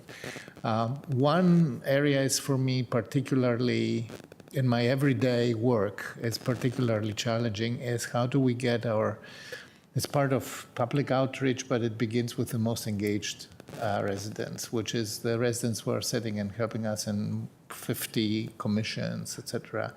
I can say that we made some significant progress, but I somehow feel that this is one area where we're lagging behind from the average of other efforts. I've seen a lot more tangible progress, tangible responsiveness to the idea of, yes, we need to think through that lens. We have to have answers to these 4 questions outside our commissions and inside our commissions very often. With 2 commissions I've been working, we got to have an affirmative framework without the Economic Development Commission. Will be presenting hopefully next month on this. The neighborhood conservation program. But I do believe that an additional effort is necessary as we build up with everybody else. They need to look at their work, at how they think about things, how they digest their advisory role, and go forward. That affects the commissions I've been liaising with, but I would like to see. I need your help in everything that is related to that. Thank you. Thank you. I'll just try to be brief. Ms. Byrd, thank you for the presentation. Ms. Barnett as well, for part retrospective and part what are you doing now and where are we going? And I'll just have a couple of reflections. When this work began, there were some critical decisions that were made that I think have gotten us to the point where, as you've heard from all of us, we're really satisfied with the substance of the progress, because what you're establishing are the prerequisites for things to take root and to flower. And that's not by accident. At the very beginning, decisions were made, and many entities that seek to engage in the equity work make the decision to, hire someone splashy from outside and marginalize them with a title that sounds great, but they have no real power within an organization. They're tasked to come up with some reports, do some things, and nothing really changes. And whether or not they're there for the long haul is a matter of debate. But Mr. Schwartz, you were to be applauded by looking at this position differently and deciding with intentionality that it needed to be someone who was not only well established within the organization, but had the requisite ability to actually compel is not the word I'm looking for, but to influence people to engage. And that was a critically excellent decision. And certainly having Ms. Byrd as that person was doubly smart. And so with that comes the opportunity for the real success that I believe this community is on the path to achieving. And thank you so much for saying that it's not about a flashy data point or an outcome, but it's really about what is evident in what we do all the time. That was the desire that I had from this work from the very beginning, that it not be for show, that it be for real. And, we always have to remember that if it's going to be for real, there's no way there's going to be a flashy, 1-year turnaround in circumstances that's going to create some meaningful outcome. Inequitable systems were built over time, and you had, sort of the calcification of inequitable systems. And if you're going to absolutely get rid of that, you got to do it layer by layer by layer, and it's going to take a lot of time to do so. But the progress is clear, and the capacity of this enterprise to do so is never been more apparent to me. So thank you for also engaging with me. As you know, this is a personal point of pride. And so engaging with me, colleagues, Ms. Byrd, allows me to engage monthly, which I very much appreciate. And so thank you for that. And we look forward throughout the course of the rest of this year for hearing more about what you both have planned. Thanks. Thank you. Thank you. All right, Mr. Schwartz, is there anything else on your agenda for this afternoon? That is it. That is it. So with that, colleagues, I would like to move that the county board convene a closed meeting as authorized by Virginia Code Sections 2.2, 3711A3 for a discussion regarding the disposition of publicly held real property where discussion in an open meeting would adversely affect the bargaining position or negotiating strategy of our public body. Is there a second? Second. Thank you for the second by Mr. Carantonis. All those in favor? Aye. Any opposed? The ayes have it. The board is now in closed session, and we will reconvene no earlier than, but I expect right at 6:30 for the evening portion of our agenda. Thank you.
Good evening, everyone. First order of business is to certify our just concluded closed session. So colleagues, I move that the members of the county board certify that at the just concluded closed session, that one, only public business matters lawfully exempted from open meeting requirements under Chapter 37, Title 2.2 of the Code of Virginia, and two, only such public business matters as were identified in the motion by which the closed meeting was convened were heard, discussed, or considered by the board. Is there a second? Thank you, Ms. Crystal. And Ms. Jacobs, will you please call the roll? Mr. Dorsey? Yes. Ms. Garvey? Yes. Mr. Carantonis? Yes. Mr. DeFerranti? Yes. Ms. Crystal? Yes. All right, thank you for those certifications. Just a few announcements before we begin hearings from speakers on items that have been removed from Saturday's consent agenda. Face masks are welcome here in the boardroom, but not required.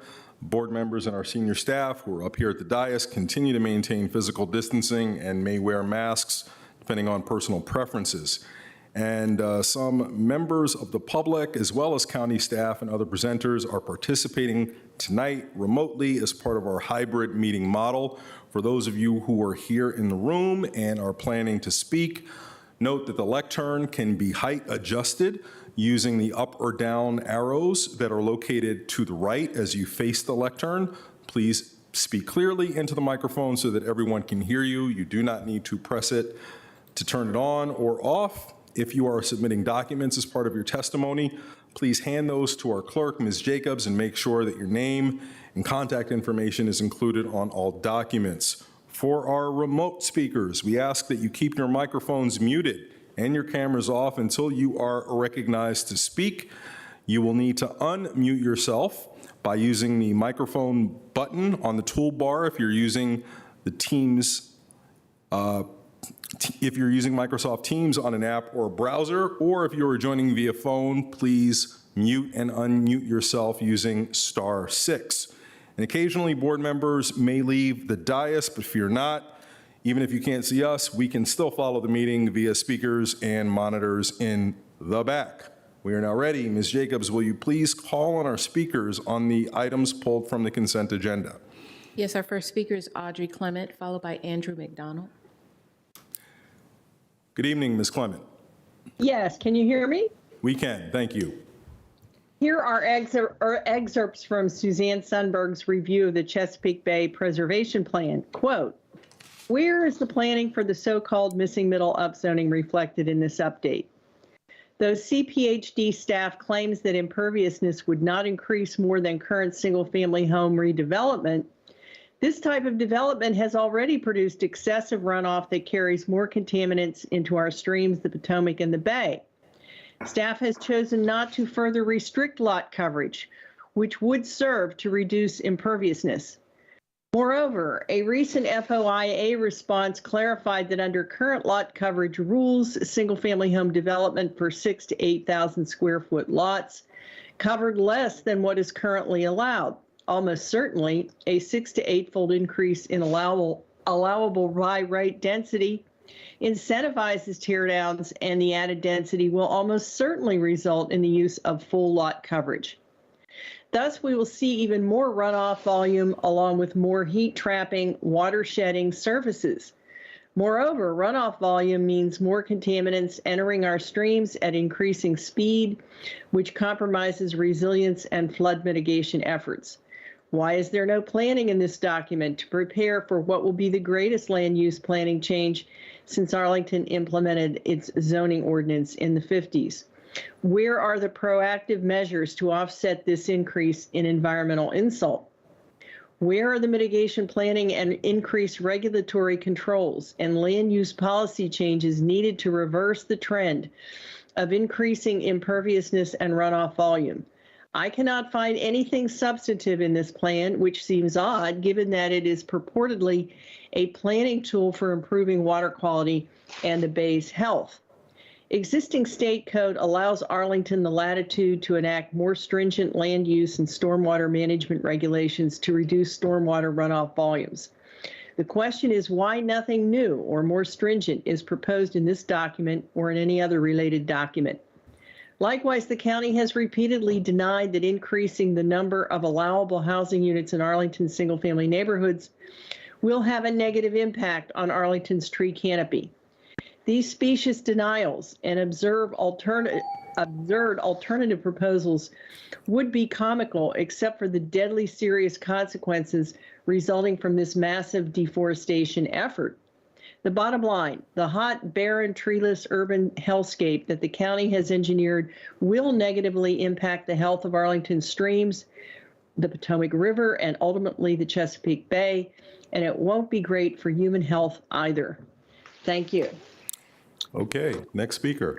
Our next speaker is Andrew McDonald, followed by Richard Reb. Good evening. Good evening, Chairman. Can you hear me? Continue. Yes.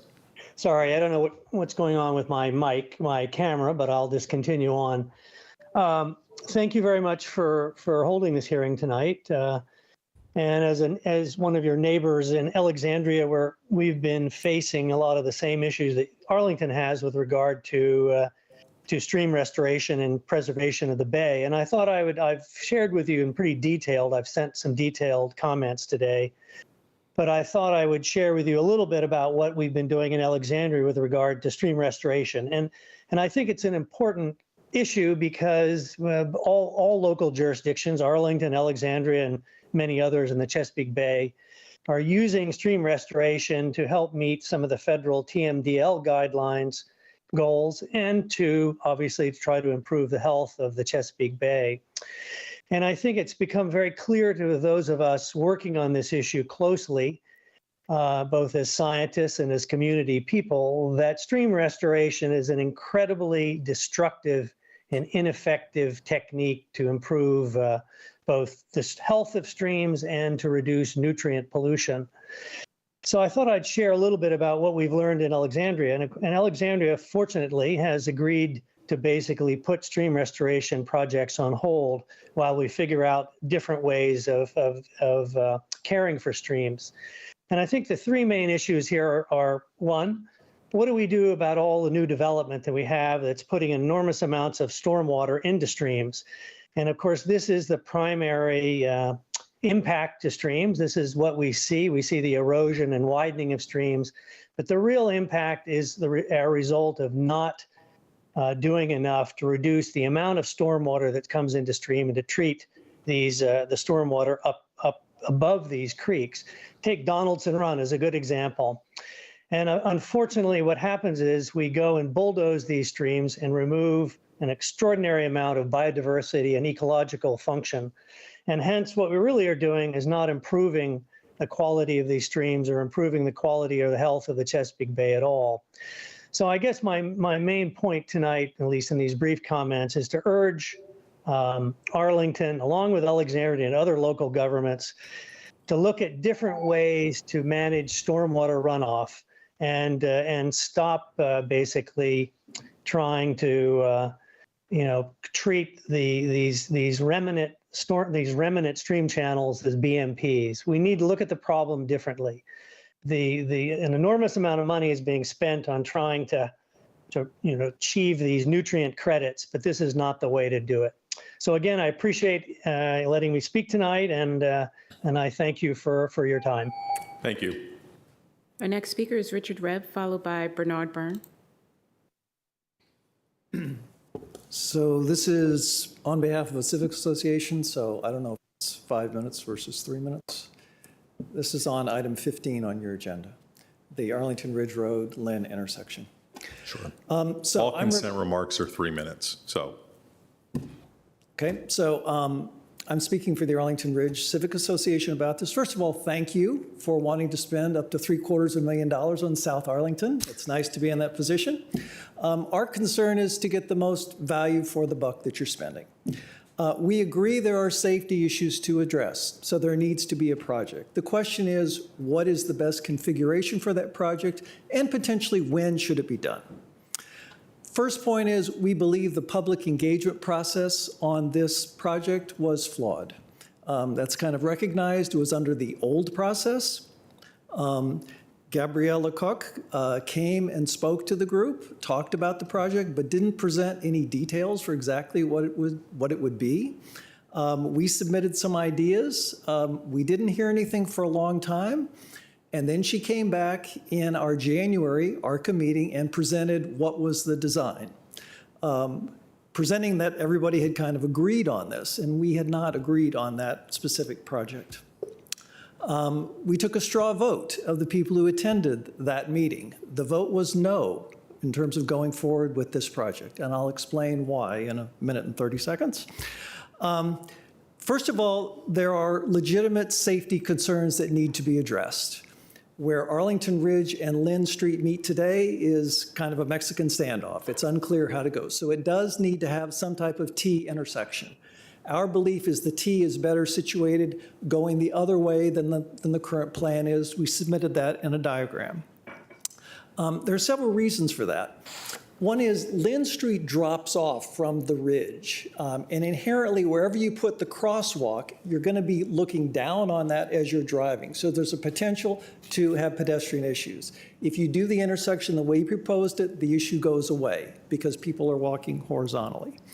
Secondly, as relates to the 395 intersection, today people do not cross where the proposed signalization is put in place. The reason? It's too dangerous. And our concern, if you try to make it convenient for people to cross there, you may invite people to cross there.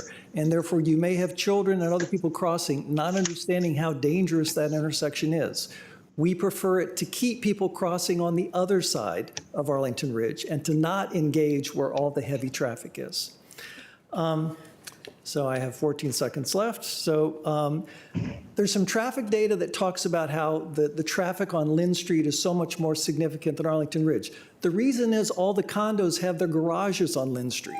So that's not necessarily Thank through you, Mr. traffic. Rick. So that consideration, Thank you. which has been preeminent. Our in the next county's speaker is design. Bernard Burns. Thank you. And we were in receipt of your written remarks, which were quite helpful. Thank you. Mr. Burns. Yes. I am speaking on item number 23. If advertised and approved, this amendment will remove the words "and commercial" from the section 1013B of the article of the county code regulating the duties of property owners to cut grass and weeds and to maintain lawns. The amendment will substantially reduce the amount of pollinator and wildlife habitat within the county for the following reasons. Number one, Arlington, unlike frequently mowed lawns, areas containing tall grass also contain flowering plants that feed pollinators. Birds feed on seeds that tall grass produces. The larvae of some pollinators feed on tall grass. Tall grass shelters pollinators and birds and protects them from predators in inclement weather. There's a common misconception that tall grass harbors rats. That is not correct. Rats feed on trash containing food that people discard and on bird seed that people place in their gardens. Rats do not feed on grass or find shelter in tall grass. They find shelter in underground burrows and in buildings, but not in tall grass. Further, the staff report states that recent updates to the Virginia Maintenance Code on rodent control requires that owners keep their properties free from rats. I therefore request that you remove the words "and commercial" from the RTA. I also request that you add an option to the RTA that would remove the entire text of Section 1013B from the Arlington Code. There is no reason to require owners of occupied residential properties to cut their grass or lawn areas. While some people consider residential mowed lawns to be attractive, such lawns provide very little benefit to pollinators, birds, and other wildlife. Owners of residential properties should therefore have the option of allowing the grass to grow tall to benefit pollinators and other wildlife that the county's development is displacing. The areas will not attract rats as long as the owners remove trash containing food, just as they do from mowed lawns. Again, residential and commercial properties containing tall grass benefit pollinators and other wildlife. They do not attract or provide habitat or the vermin that feed on human waste. It is important to remove trash from such properties, but it is harmful to the environment to remove tall grass and the flowering plants that grow together with the grass. Thank you. Okay, thank you. Our final speaker is Jill Barker. Hello, can you hear me? We can. Thank you. Thank you. I don't know why my camera isn't coming on, so I'll just go ahead. Thank you. I'm speaking tonight on item 23 and asking you to please not vote for an increase in the fines associated with the 1950s era weed ordinance as proposed. And instead, please amend the ordinance so that it encourages native landscaping consistent with many other county ordinances and the new stormwater utility proposed fee structure. This old weed ordinance directly conflicts with the stormwater utility staff recommendation presented to you on January 31st to encourage conservation landscaping to control stormwater. Amendments to the weed ordinance probably should have been made more than 7 years ago when the Northern Virginia Regional Commission passed a resolution on this topic in 2016.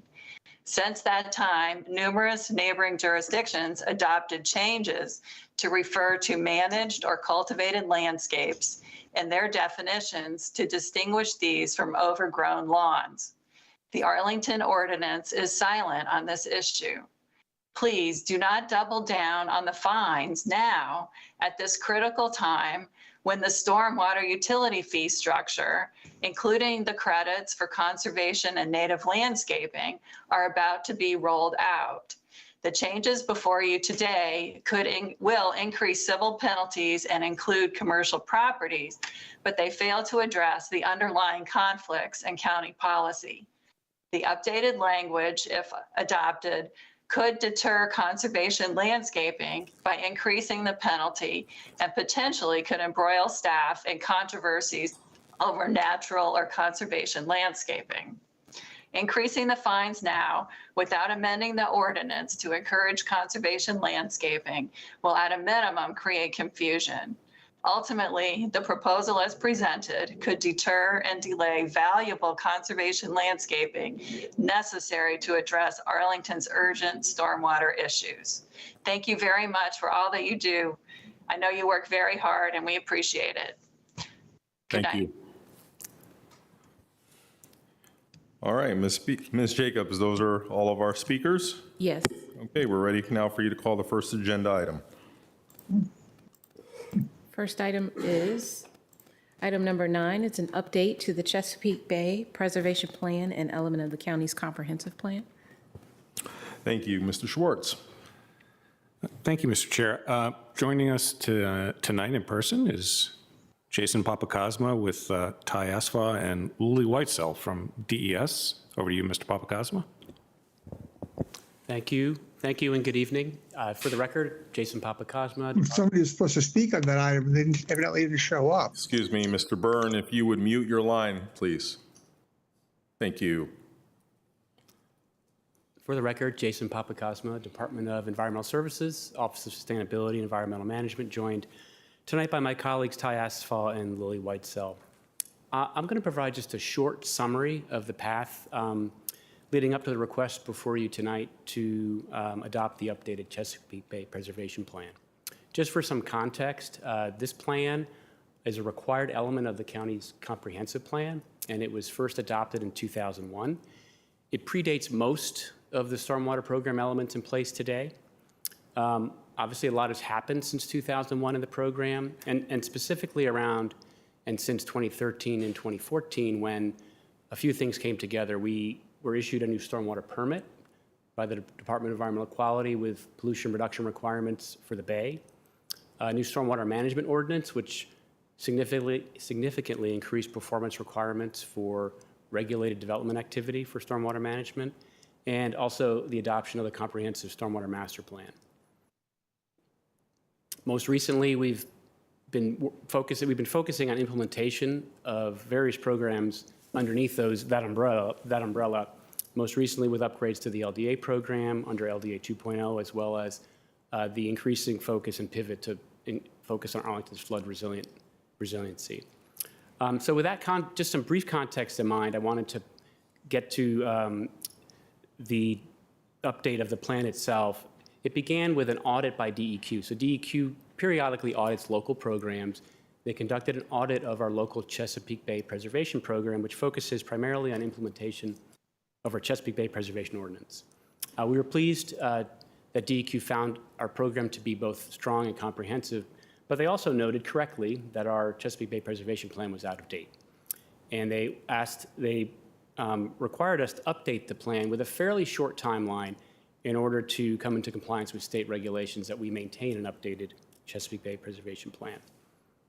So given the short timeline that DEQ provided, the significant program expansion and evolution that has occurred since 2001, staff recommended that we pursue an approach to update the plan, to basically bring it up to date, reflecting current policy and practice, rather than introduce new policy.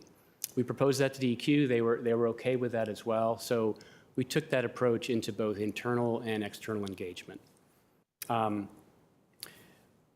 engagement included, the external engagement included several public meetings, a public comment period as well, and specifically engagement with both the Natural Resources Joint Advisory Group and the Forestry and Natural Resources Commission.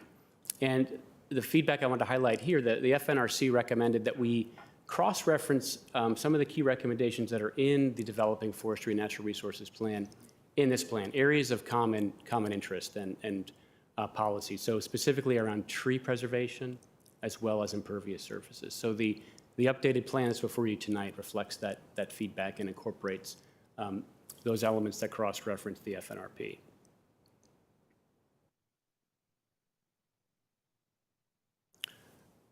So what I wanted to just note here, and we recognize, I hope that brief synopsis is helpful. I wanted to note here that we recognize this can be a little confusing. We have a stormwater master plan that's part of the comprehensive plan. We have this Chesapeake Bay Preservation Plan. We also have the Chesapeake Bay TMDL requirements, which are separate from this. And our hope moving forward is with opportunities to do additional master planning updates and master planning work that we might be able to streamline and integrate some of this work together into a more comprehensive umbrella rather than having some pieces that are sort of in separate places. Because I think it was confusing for the public as well as we went through the process, particularly the approach that wasn't bringing new policy into the discussion, but rather just bringing the plan up to date to reflect current practice. So with that, of course, we're happy to answer any questions you might have. Thank you, Mr. Papakasma. And I believe we have two commissions present today. Do we have Mr. Schroll from the Planning Commission? Mr. Schroll is on the line. Just have one. Thank you, Mr. Chairman. And members of the County Board, for the record, James Schroll on behalf of the Planning Commission. The Planning Commission first heard this item as an RTA in our January meeting. At the January meeting, there were no public speakers, and the Planning Commission recommended that the plan be advertised without further recommendations. The Planning Commission heard this item again at our February 6th meeting, at which there were no public speakers. Our letter describes the nature of our discussion on this matter, which was short and focused mainly on clarifying the environmental planning that is covered by the plan, as well as just discussing and looking for greater detail on regional efforts to preserve the bay beyond Arlington's borders. The Planning Commission recommended unanimously that the County Board adopt the Chesapeake Bay Preservation Ordinance, and no further motions were adopted. This concludes my report, Mr. Chairman, and I'd be happy to answer any questions. Thank you so much, Mr. Schroll. The conversation and discussion is now with the County Board. Colleagues, Mr. DeFerranti. I have one question, and at your pleasure, I can also happy to offer a motion. But first, why don't we do a round of questions and then we'll move to a motion. Sure. So the question is for Mr. Papakasma. You mentioned the audit and not doing new policy. There are a number of moving pieces, as you mentioned.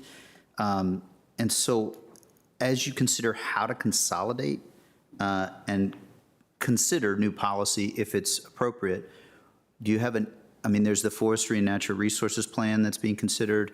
There is the stormwater work that we're doing. Do you have an instinct or a sense of where that place might be to consider appropriate new policies over the coming year or year and a half or two? Sure. I think one way we're thinking about it, and it's early thinking because we've been really heavily focused on implementation of the adopted policies and programs that are already in place. But when the time comes to update the stormwater master plan, and we haven't determined that time yet, we haven't really even talked about it internally, but it seems like a logical place to do what you described, is to bring this into the fray at that time. Got it. Thank you. That's helpful.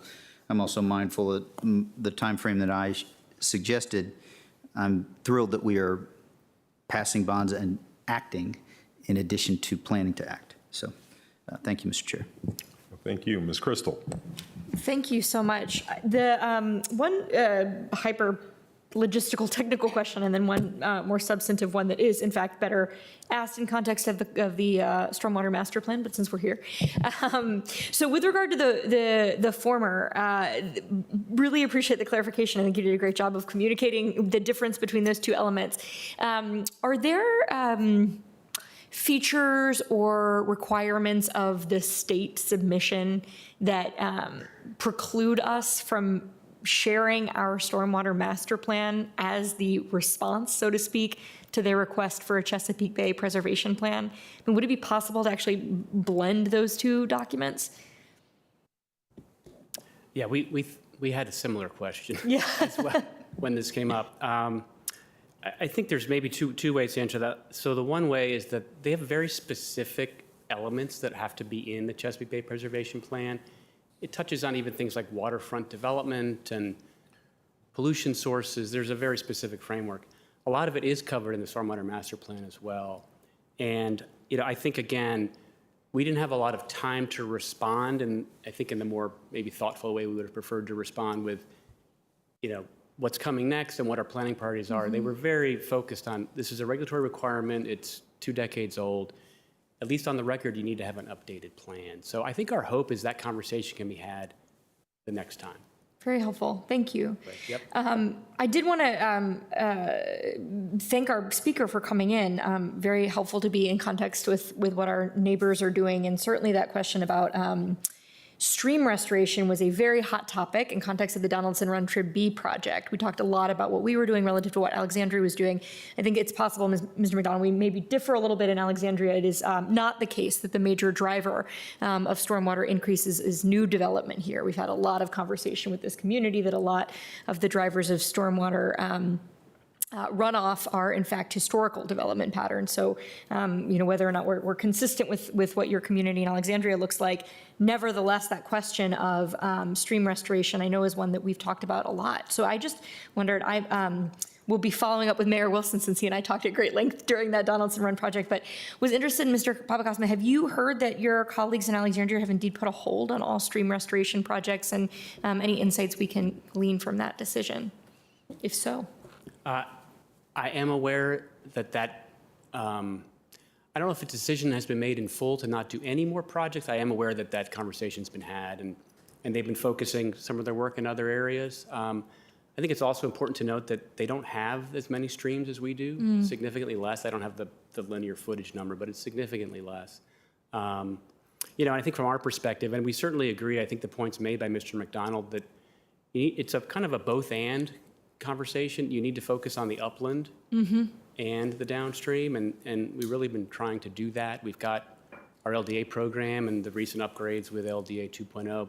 I think we're probably leading the state in regulating development down to that scale and trying to pull as much authority that's available to us to regulate those upland sources, but also recognizing that there's costs of inaction if we don't do something in some of the streams where there's erosion and infrastructure damage. And you get credits along the way, but the credits aren't driving, why we do the work, but they come with the work. Really appreciate that insightful answer. Thank you very much, Mr. Papakosma. Thank you, Mr. Karantonis. Thank you, Mr. Chair. Most of what I wanted to ask is already covered. Just a clarification on the stream restoration part. I understand that this is a regulatory update. This is a compliance submission here.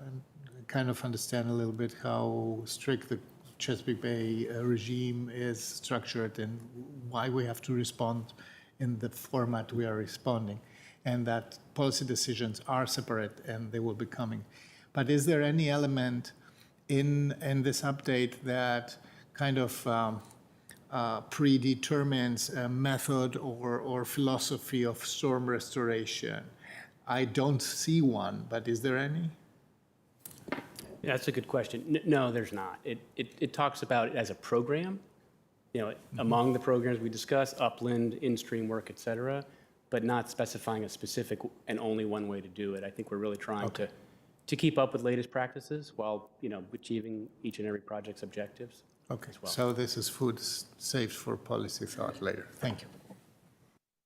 Thank you. And Mr. DeFranti, are you ready with a motion? Sure. I will move that the county manager's recommendation that we adopt the resolution attached to the staff report to update the Chesapeake Bay Preservation Plan as shown in attachment 1 of the staff report, which is the only report.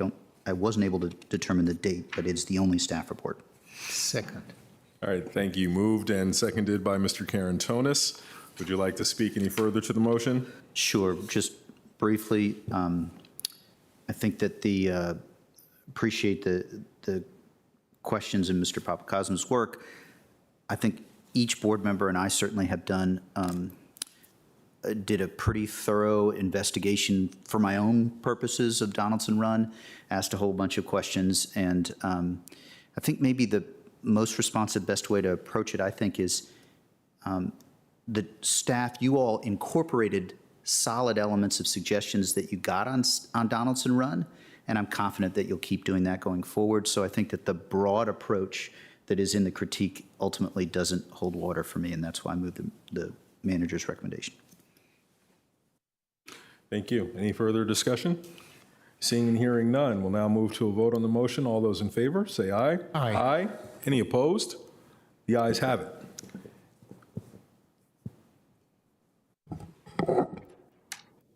Ms. Jacobs, will you please call the next item? Item number 15 is an award of contract to Fort Meyer Construction for the construction of the South Arlington Ridge Road intersection improvements. Thank you. And Mr. Schwartz, you again. Yes. Thank you, Mr. Chair. With us this evening is Gabriella Koch. She's also joined by Hui Huang, and we have a slide presentation. So over to you, Gabriella.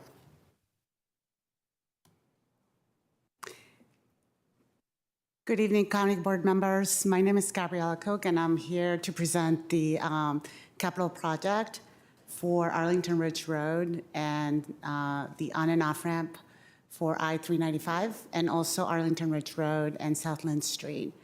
I have the PowerPoint on, so I wanted to thank you for giving me the opportunity to present these projects. So let me just page down. As you know, these two intersections are very confusing. They cover a large area.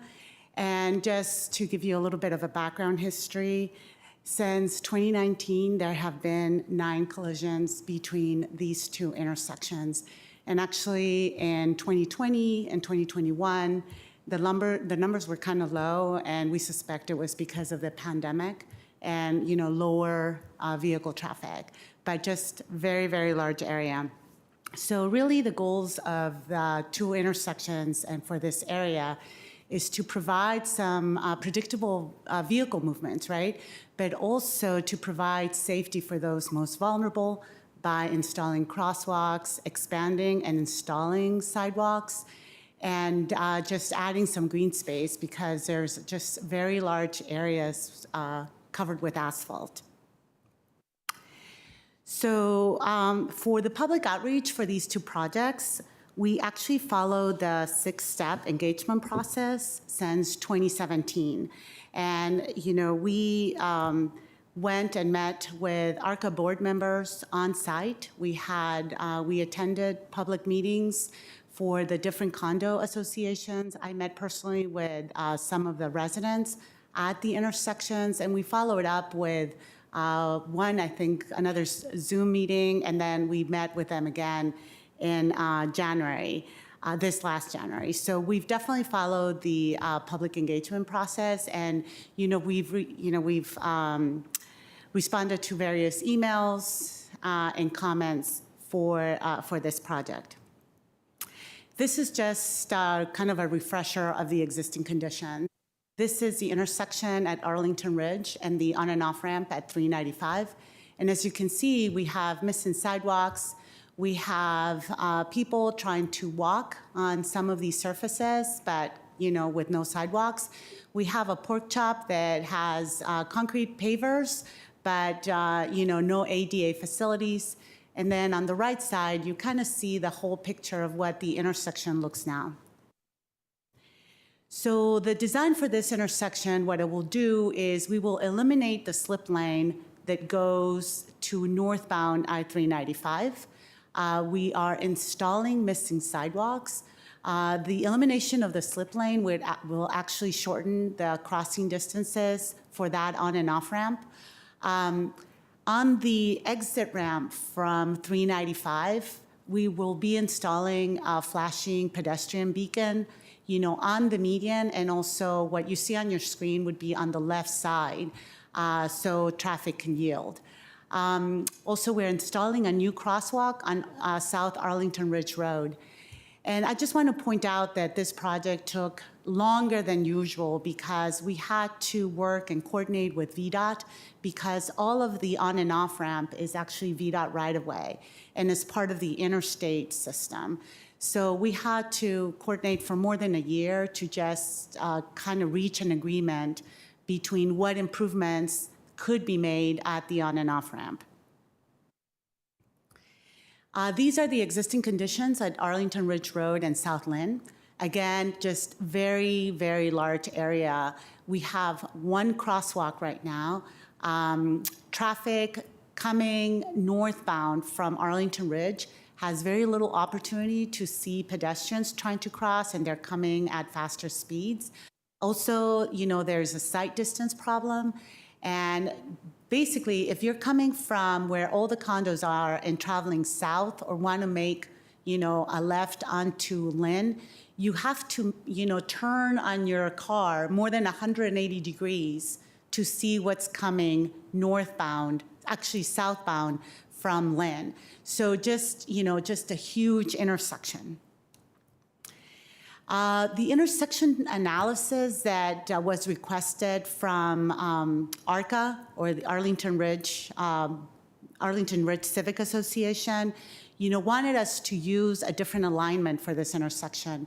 But the alignment that we basically, decided to follow is based on the data that we obtained. So one is traffic volumes running up and down Arlington Ridge and Lynn. The potential impacts to 395, but really what is guiding us is the impacts to the most vulnerable and the safety improvements that we could produce with this project, right? So adding new crosswalks at Arlington Ridge, and making it compliant with ADA facilities. Making our facilities ADA compliant. So just, just a complete change of what is existing out there. This is a design that we have finalized for this project.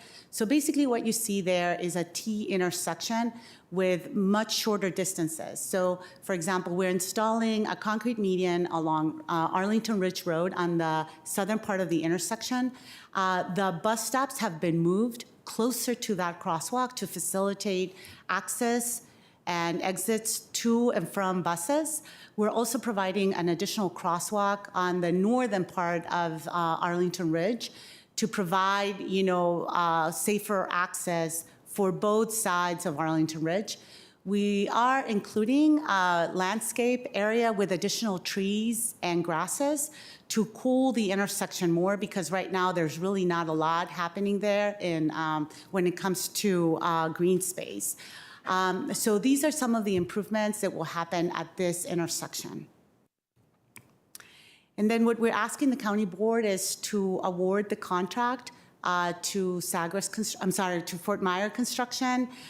We have received, they are the lowest bid, and and their proposal is lower than the bid amount from the engineer's estimate. And I will answer any questions that you may have for this project. Thank you, Ms. Koch. We very much appreciate it. And we don't have any advisory group presentations on this item, so the discussion, colleagues, is now with us. Are there any questions before we move to any sort of a motion? Ms. Crystal? Thank you very much, Ms. Cook. That was a really helpful walkthrough. I think the one question that I have is just that discussion of the crosswalk at the 395 ramp. That feels a little counterintuitive to me, that we would put a crosswalk on the like highway ramp there. Can you walk me through a little bit about why that is an okay practice? Yeah, so several years ago there was actually a median on that ramp, and it was and there was people were walking and there was no crosswalk, right? So what we're doing right now is installing the missing sidewalk that we have on the northern side. Let me just go up to one slide. If you can see on the first photograph, we have a missing sidewalk. It just drops, right? And so that is the slip lane. So people are actually going across, but there are no facilities to make that that crossing safer. Okay. So we're eliminating the slip lane and we're shortening the crossing distance. And so we have the crosswalk, then we have the median. If you're going southbound, if you have the median, and you will be able to push a button to have the pedestrian flashing sign, because that traffic on that lane is continuous. They yield to pedestrians and there are existing pedestrian yield signs there, but we are installing additional flashing signs there. So we are not installing it where the traffic is continuous. We are installing it where. No, we there's are yield. installing them on the traffic that's continuous coming off the ramp. Okay. But not if you're coming northbound on the left movement. Yeah. We cannot install them there because of the standards and because those flashing signs are designed for head-on traffic. And this is turning traffic. We will have yield ahead and, yield to pedestrians ahead signs, covering all these crosswalks. Okay, thank you. Thank you. Mr. DeFerranti. I guess my question is on the, there is let's see, I think it's the intersection design South Lynn Street slide. Nope, the other one, Oh, hold on, I'm coming, right there. Oh, no, this is I-395. Yeah, the 395 actually is what I'm interested. Oops, now, is somebody moving it, or am I just the only one moving? Yeah. So is it this one that you want, or the 395? I'm sorry, Madam Clerk, it's the other one, the intersection design South 395. Okay. Slide. Coming up, yep. There we go. Okay. Looking at the Civic Association's letter, I guess there are 3 different bullets that are specific, and you're able to stop there in the middle, correct? The middle lane coming off the ramp is stop controlled, and it is stop controlled now, so that condition has not changed. But in that the small median space in the middle, you could. Yeah, you can stop there. The debate is a pedestrian refuge versus a stop, place you can stand and stop. Do I have that correct? Oh, the median refuge, you can stop there too, yes. Okay, thanks. Thank you. Mr. Karantonis. Thank you, Mr. Chair. First of all, I have to commend you because this is a unwalkable place today. Absolutely unwalkable, from all points of view. There is not even a crossing. I have a question on the treatment of the parking lot and the exit and entrance to the parking lot from Lynn Street. So this is a very steep topography, as I remember. Is there any? So the visibility of somebody who drives in or drives out of this parking lot onto Lynn Street, and now being Lynn Street, the normal flow of traffic. Question number 1, do you expect more traffic going towards Lynn Street in general? Secondly, if this is true, what are the safety additions for those who are going to be going in and out of this parking lot? You're talking about the one that says 15th Street, right? Yes. Yes. So we did some counts there that were not very high. If you look at the drawing, we are doing a smaller curb extension there just to provide that additional protection. The one, I guess, restriction that we have, and this is a VDOT shared revenue project, so we can't really, this is the northernmost limit, so we cannot really continue moving south with, improvements for this intersection. We requested that, and we were denied that. So this, that corner is as far as we can go. So if we were to make any other improvements, it would have to be with local funding for the other corner. But that is as far as we can go. And like I said, we are doing sort of a curb extension to make that movement slower for those people turning into that parking garage. I see that. Yeah. I just see that we have a assignment pending there. Yeah. I really believe that this is a dangerous. It's a higher risk place. It was before and it's today. And if the normal flow, and I tend to agree with your design, normal flow is going to go towards Lynn and then all the way down to meet. Army Navy. Yes, Army Navy. I think we have to look at a series of improvements all along. There are pedestrian improvements and there are also traffic improvements, especially, here, the closest that I see here is the 15th Street thing. Okay, thank you. Thank you. I'll now make a motion, colleague. I move that the county board approve the manager's recommendations contained in the report for agenda item 15 dated February 1st, 2023, which includes two parts: to award a contract to Fort Meyer Construction for the construction of intersection improvements at South Arlington Ridge Road in a total amount of $648,616.10, and two, to authorize the purchasing agent to execute the contract document subject to legal review by the county attorney upon final approval of the project award submittal package by the Virginia Department of Transportation. Is there a second? Seconded by Ms. Crystal. I'll speak briefly to it.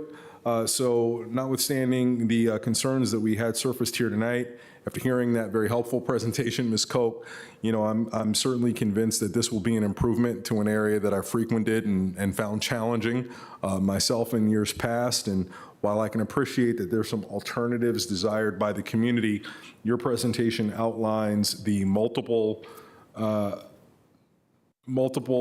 desires that you have from these improvements to create safer conditions for a variety of users, and also the very real circumstance of being limited or constrained by VDOT's involvement makes this something that we really can't design by committee, and we've really got to trust the people who are able to bring the technical expertise and marrying the analysis of the intersection with a known professional capability of how to produce how to create improvements that produce the necessary outcomes while working within the constraints of VDOT. In short, let's trust the staff to get this right with the investment that's being made here.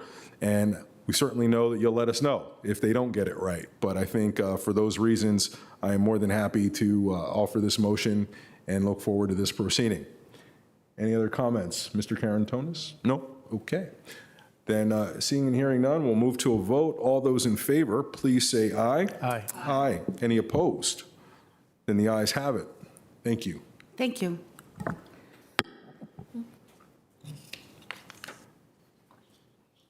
Ms. Jacobs, we are ready now for the next item.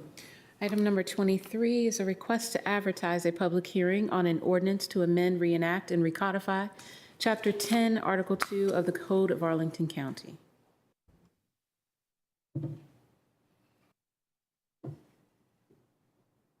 Mr. Schwartz, it's your turn. It is, and I'll be making the presentation. I have a number of staff who have told me they'll be available virtually to assist me when I make a mistake, which is likely to happen. Shariar Amiri, Richard Freeman, and John Santafima from CPHD, and then Ryan Delaney from Parks and Recreation. So I wanted to just make a few remarks and then see if there were additional questions. First, I did really want to start by recognizing the work of our chair of our Forestry and Natural Resources Commission, who's here today, Phil Klingelhofer, and with his member, Caroline Haynes, who are advocated an approach, I think, for encouraging residents to choose native species which I heartily agree with. I think it's a great idea. And it was mentioned, I think Ms. Barker in her presentation talked about NVRC had come up with some suggestions several years back, and they put some effort into coming up with suggestions for jurisdictions. And there are other jurisdictions, I think, who've gone down this road. We're not quite there yet. And we are really committed to the principles behind what they're talking about, because this board has adopted landscape plan standards, biophilic city goals, and then the work that's laid out in the public spaces master plan. I did want to talk a little bit about what the proposal we put forward does and doesn't do, and talk a little bit about some of the conversation we've had. So today, you can have an absentee property owner who simply doesn't respond to the county, and that happens. I can't tell you the number of times because we need to do a better job on the record keeping, but they've completely disregarded their lawn and landscape, and we cannot go the civil penalty route with them. So the route we have is actually a lot more onerous and difficult to pursue. And so this is adding, I think, a better approach to bringing those people into compliance. And today, a commercial property owner, not subject to site plan or use permit, can simply ignore the provisions involved here that apply to residential neighbors. Also today, when you have overgrowth, which happens, that is impeding a sidewalk, that make it unsafe for pedestrians, we simply can't correct the violation unless the property owner is responsive, and sometimes they're just not. And today, it's fair to say a concerned resident would be confused by who's responsible for addressing some of these issues, whether it's zoning and code enforcement. And that confusion can be real for a lot of people trying to figure out how to navigate it. And no one in the county will be subject to enforcement today if they're dutifully maintaining their property, keeping overgrowth from the sidewalk and not leaving trash or debris in their yards. It's basically, there's no way for us to sort of follow up on that. So we've worked on some updates. I think perhaps seeing them as sort of housekeeping is a little bit too simplistic, because what we're trying to do is eliminate confusion and also really emphasize how poor behavior should be stopped on the part of property owners. At the same time, we're engaged in the Forestry and Natural Resources Plan, which is coming along with draft recommendations that speak exactly to the points that both Phil and Caroline have raised and others have advanced. And that draft plan is going to come out in the summer for public input and final draft. And I'd like to suggest that the issues are not straightforward necessarily. And as Ms. Barker said today, there are underlying conflicts in county policy. I acknowledge that. And we need to address them. They need to be addressed thoughtfully through a public engagement process. And I acknowledge that that process has to take place. I would suggest the best place for it to take place is in the FNRP update. Having said that, I know that people may not agree with that, but I think that's the most reasonable approach to it. Our staff is busy working on a number of issues, including updates to how we approach deer management and other issues that are keeping them busy. We will get to this, I think, in due time, unless the board directs us otherwise, but I think that would be my suggested approach with that. And with that, I'm happy to answer any questions. Thank you, Mr. Schwartz. We now have several members of advisory groups who are invited to come up to the front table. And we'll go in this order, Ms. McIntyre, Mr. Klingelhofer, and then Ms. Haynes. So once you're situated, our C2E2 chair can take it away. Great. Thank you. Good evening. I'm Joan McIntyre, Chair of the Climate Change, Energy, and Environment Commission. I'm here to request that the proposed amendments to Chapter 10, Article 2 of the Arlington County Code, otherwise known as the Weed Ordinance, be further amended to include language that distinguishes between lawn area and maintain natural and conservation landscaping before the request to advertise is approved. The current vague language, referring only to grass over 12 inches in height, fails to take into account conservation landscaping and managed natural landscaping that incorporates a diversity of native plants, trees, and shrubs, and crash sharply with lawn-dominated landscapes. This failure creates conflicts with a range of county policies related to stormwater management, county planting policies, Chesapeake Bay Ordinance, and biophilic communities. The upcoming creation of the stormwater utility will likewise include credits to property owners for installing conservation landscaping. More broadly, conservation landscaping will play an important role in addressing climate change and building resiliency in the face of more extreme weather. Such landscaping helps to sequester carbon in the biomass and by building healthy soil, control stormwater runoff, reduce air pollution and urban heat island effects, provide habitat for pollinators, birds, and other wildlife, improve physical and mental health, and increase property values. Thank you.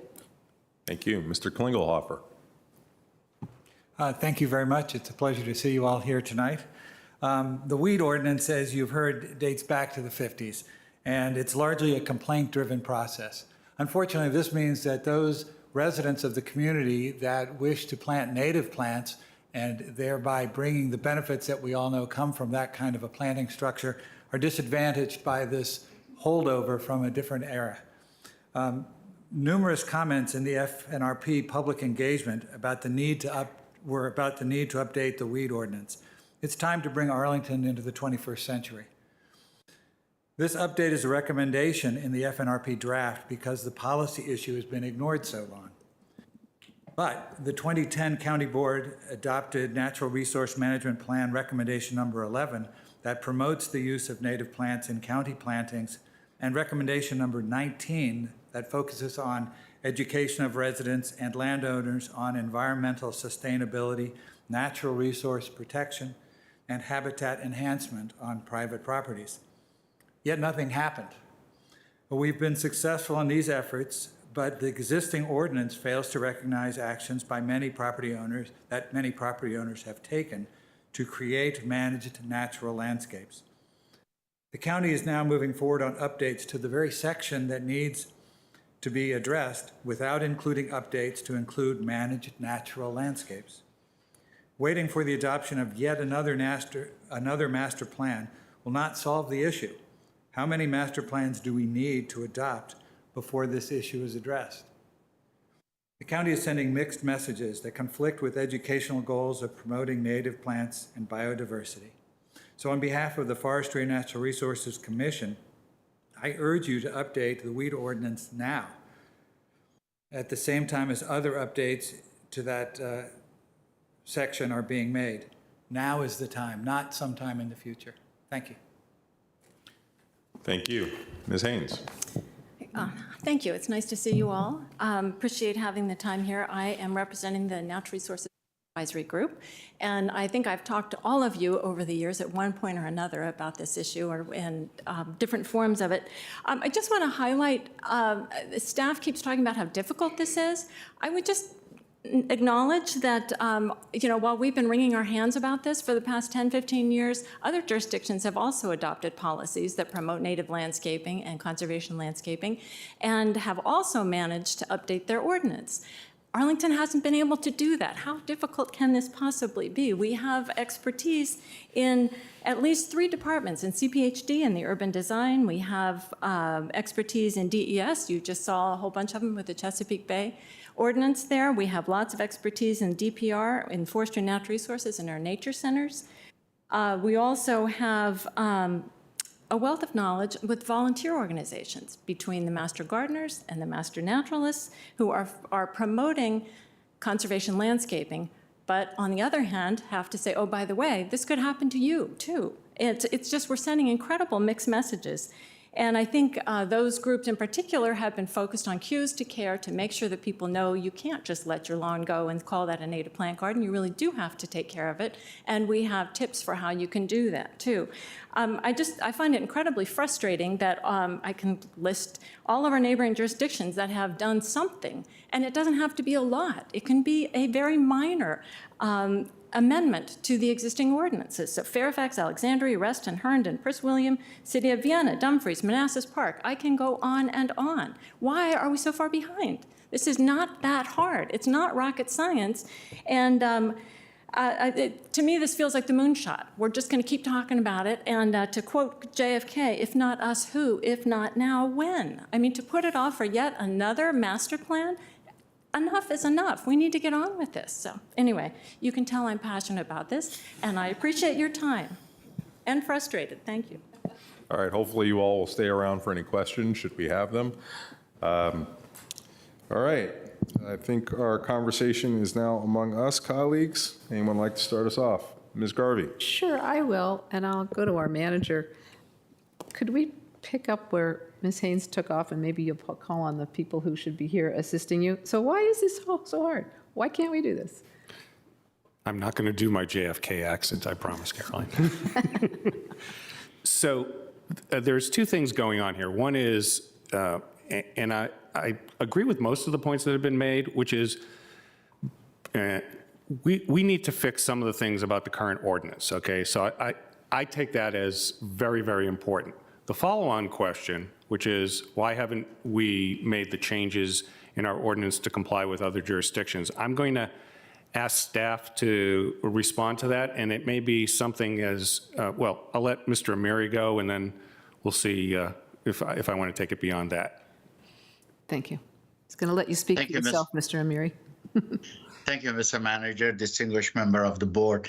So when we started this, it was about fixing some structural issues with the ordinance, which has to do with some conflict with the state and local regulations, give us some additional tools to be able to better enforce the ordinance. I do want to make one point. This is not a weed ordinance. This ordinance is conditioned of private property, and it deals well beyond just weeds. So I just want to make that clarification. Why we think this is important to have further discussion is because, frankly, in inspection services, as your chief building official and property maintenance official, we are a bunch of architects and engineers and public safety professionals. We don't know anything about weeds. We don't know anything about vegetations or what have you. So why it is important, it's really easy to put in an exception to what we constitute weeds. But then what resources do I have to determine whether that species is a natural species, something that needs to be kept? So for that very reason, I think we need some additional time. I don't have resources. We are not horticulturists to be able to determine whether something is a natural vegetation or just simply a weed. So I hope I answered your question, Ms. Garvey, and I'm more than happy to answer further question or tap into my staff to answer further questions. Thank you. I have sort of a follow-up, but maybe the manager has one before me. Well, yeah, so I think Mr. Mary addressed part of your question. I'm going to ask Mr. Delaney to address the other part of it. And I do want to acknowledge that other jurisdictions have done this work. It's not exactly where you can just pick up the ordinance from one place and move it to another. You have to go and engage the community in that kind of conversation. The reason why we haven't done it to this date, I'm not going to really, I don't know the details of that, but we absolutely, I'm committing to doing the work. I don't think we can do it tonight, is sort of my point, but I'm going to ask Mr. Delaney to address it. Thank you. For the record, Ryan Delaney with the Department of Parks and Recreation. And just would add that I tend to agree with the manager regarding the need to consider the implementation process and the engagement process consistent with our 6-step public engagement guide. It would be a substantive change that could affect quite a few private properties. So consulting the community on the specifics of this would be, I think, prudent. With regards to how this intersects with the Forestry and Natural Resources Plan, we have several recommendations, as some of you on the board may remember from our preliminary draft, around encouraging conservation and native plantings on private lands. We did not, in the preliminary draft, have specific language related to reviewing and updating the weed ordinance. So that would be sort of a new element to the draft, which we do have in our current version, but it has not been released to the public and yet. And as the manager said, we will be posting that for public review later this summer. So we'll be able to, put that out to the public and engage their response. But to date, we have not yet. I just want to add one other thing, because I've been to a lot of county board meetings and get a sense of some of the conversation points. I'm perfectly willing to commit this evening to go ahead and do the engagement that we need to do, and we will do that. I cannot commit to you that we'll get it done this week or next month, given the competing demands we have on Mr. Delaney's time and also our urban forester. But the point, I'm not going to dispute the point that either Phil or Caroline made, that this may have been on a checklist from 2010. I'm not disputing that, and it hasn't been done, and that is unfortunate. And I think that we need to get it done. I'm not going to say we can get it done in the next month or 2 months, given all the competing priorities, but the message has been loudly received that we need to get it done. And so I'm not going to sit here and pretend to know all the equities involved. I know that the planting of native grasses is something we want to encourage.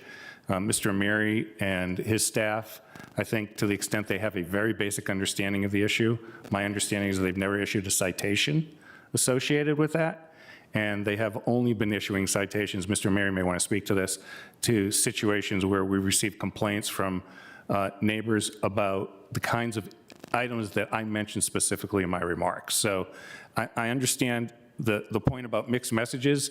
Actually, the other challenge we face is the mixed messages we provide to our private property owners about the obligations they have under the ordinance to maintain safe passage. Mr. Amiri, do you want to speak on that before we move on to Mr. Dorsey, let me ask a couple of my colleagues that joined me, Mr. Santafimia, Mr. Friedman. Sure. Many of you know Mr. Friedman, Code Enforcement Supervisor, and John Santafimia, by that way of introduction, is our new Code Enforcement Section Chief. Mr. Santafimia replaced Mr. Gary Green upon his retirement. So, Richard, you and John probably can give a better answer about what we have done. Richard, from the historical perspective, I'll let you answer that, and then John, if you want to add something. Okay. Thank you, Mr. Manager. Thank you, County Board. Historically, in the past, enforcing this ordinance has been kind of cumbersome. And again, for the most part, the things that we were enforcing were actually overgrown lawns with vegetation that was out of control. It had nothing to do with native plantings or, anything like that. Again, John and I aren't arborists or horticulturists or anything like that, nor was anybody in the past. It was just a grass that needed to be maintained that wasn't maintained. There's been a handful of so-called wildlife habitats out there that I have seen in the 20 years that I've been here, none of which have been disturbed. I don't believe at any given instance in 20 years with the inspection staff that I had, we cut down any type of native plantings or wildlife habitats. The only time that we do such things is when it's encroaching the public right-of-way. And the reason why we're trying to adapt different measures in the ordinance is because right now the encroachment in the public right-of-way is just asking them to do it. There's no corrective action for it. So by getting some civil penalties in place, it makes it less cumbersome with the civil penalties as opposed to doing a clean and lean that can be very, very costly. And as far as, again, back to encroaching vegetation, we had to call down to Parks and Recs, and on their ticket, have them come out and cut the vegetation when they had time because we didn't have the ability to do it. And again, the only time I've seen any type of native plantings for bees or butterflies or what have you near the public right-of-way was cut because it encroached the public right-of-way. Nothing was cut on the land, on the front, on the side, on the rear. Again, we've only cut, and basically, like Mr. Schwartz said, it's vacant lots in Arlington County, and there's quite a few of them that become very uncontrollable, and it does create a wildlife habitat, but not the kind that we want, with rodents and foxes and what have you, snakes in it. And I get what they want to do. I don't have a problem with what they want to do. It just seems like some substantial amount of time to do that by addressing what we want right now in the ordinance. Our amendments makes it easier for us to fix what we have now instead of going back to it while we're waiting for something extra in it. That's doesn't work. And I'm going to defer to John because John can speak more on the ordinance and what we're planning to do with it. Okay, good evening, Mr. County Manager, Chair. Basically, let me just reiterate what Mr. Amiri has tried to explain. The changes that we're trying to make to this ordinance are basically more technical than anything else. The ordinance itself does cover more than just weeds. It covers residential, didn't really cover commercial, covers abandoned, inoperable vehicles. But it's also full of a lot of ambiguity, a lot of language that is conflicting with other departments, such as zoning. So even the authority in this ordinance actually is incorrect for how it's enforced, and we're just trying to correct the authority, put it back under the county manager or his designees. So we're not changing a whole heck of a lot. I understand what they're trying to do by getting the native vegetation part of it figured out. I've been in jurisdictions where I've worked with that already, so I fully understand that, the native vegetation and exotic vegetation. But the minor changes that we're trying to implement in this is just to give my inspectors more tools, more ways of working with the residents to come into compliance. There were some comments earlier about raising fines. The ordinance does not, the changes that we're making do not raise fines. The fines that they're probably referring to are associated with our ability to issue citations with fines that are associated with those. However, that's in lieu of the county hiring a contractor going out there and cutting it, cleaning it, and sending the owner an invoice for much more than what those citations are going to be. And if not paid, then we lien the property. So it actually just gives us more avenues to address these problems. I've only been here 4 years in comparison to everybody else, apparently. But in that time, I can honestly tell you, I've never had a property owner claim that their property was a butterfly garden or a native vegetation and didn't want to cut it. We have no issue with that if it does come up in the future. However, as it's already been stated, we're not experts on the subject, so the process would have to be developed and created, and an expert would have to be hired to make those determinations when they come about. Okay, Mr. Karantonis. Thank you, Mr. Chair. And thank you for the presentation, Mr. Swartz, and everybody who is participating in that. And I happen to understand the issue from the point of view of somebody who has been the object of a citation, because somebody has reported the thistles, native thistles, they are 7 feet high, and they're thistles. Yeah, they look wild, and they are. And I had actually a very good experience with your department. They understood when we told them what these plants are, etc. They agreed that this is not an unkept garden, and so the whole citation was dropped. The question is, it wasn't really so difficult. It just wasn't a matter of a back and forth, and that was all. It was a good faith interaction. Why is that so difficult to do at a scale? Why do we need experts and a lot of subject matter expertise in the department when it's in reality it's not such a big, difficult thing to figure out these days. I say that with quite some concern because, you know, my next door neighbor has a little meadow, very well kept, but still very wild looking. And he had similar problems with his neighbors, etc. If we don't give in our ordinance a vector that says we really want to, we are not going to sanction native plants and native plantings, this enables a lot of complainers, especially when you see more of native gardening happening around, and this will trigger more complaints. And I don't want your department to be, you know, bothered with that and having something in the ordinance and say, look, we believe that this is native. Do you have, you know, do you feel that's different?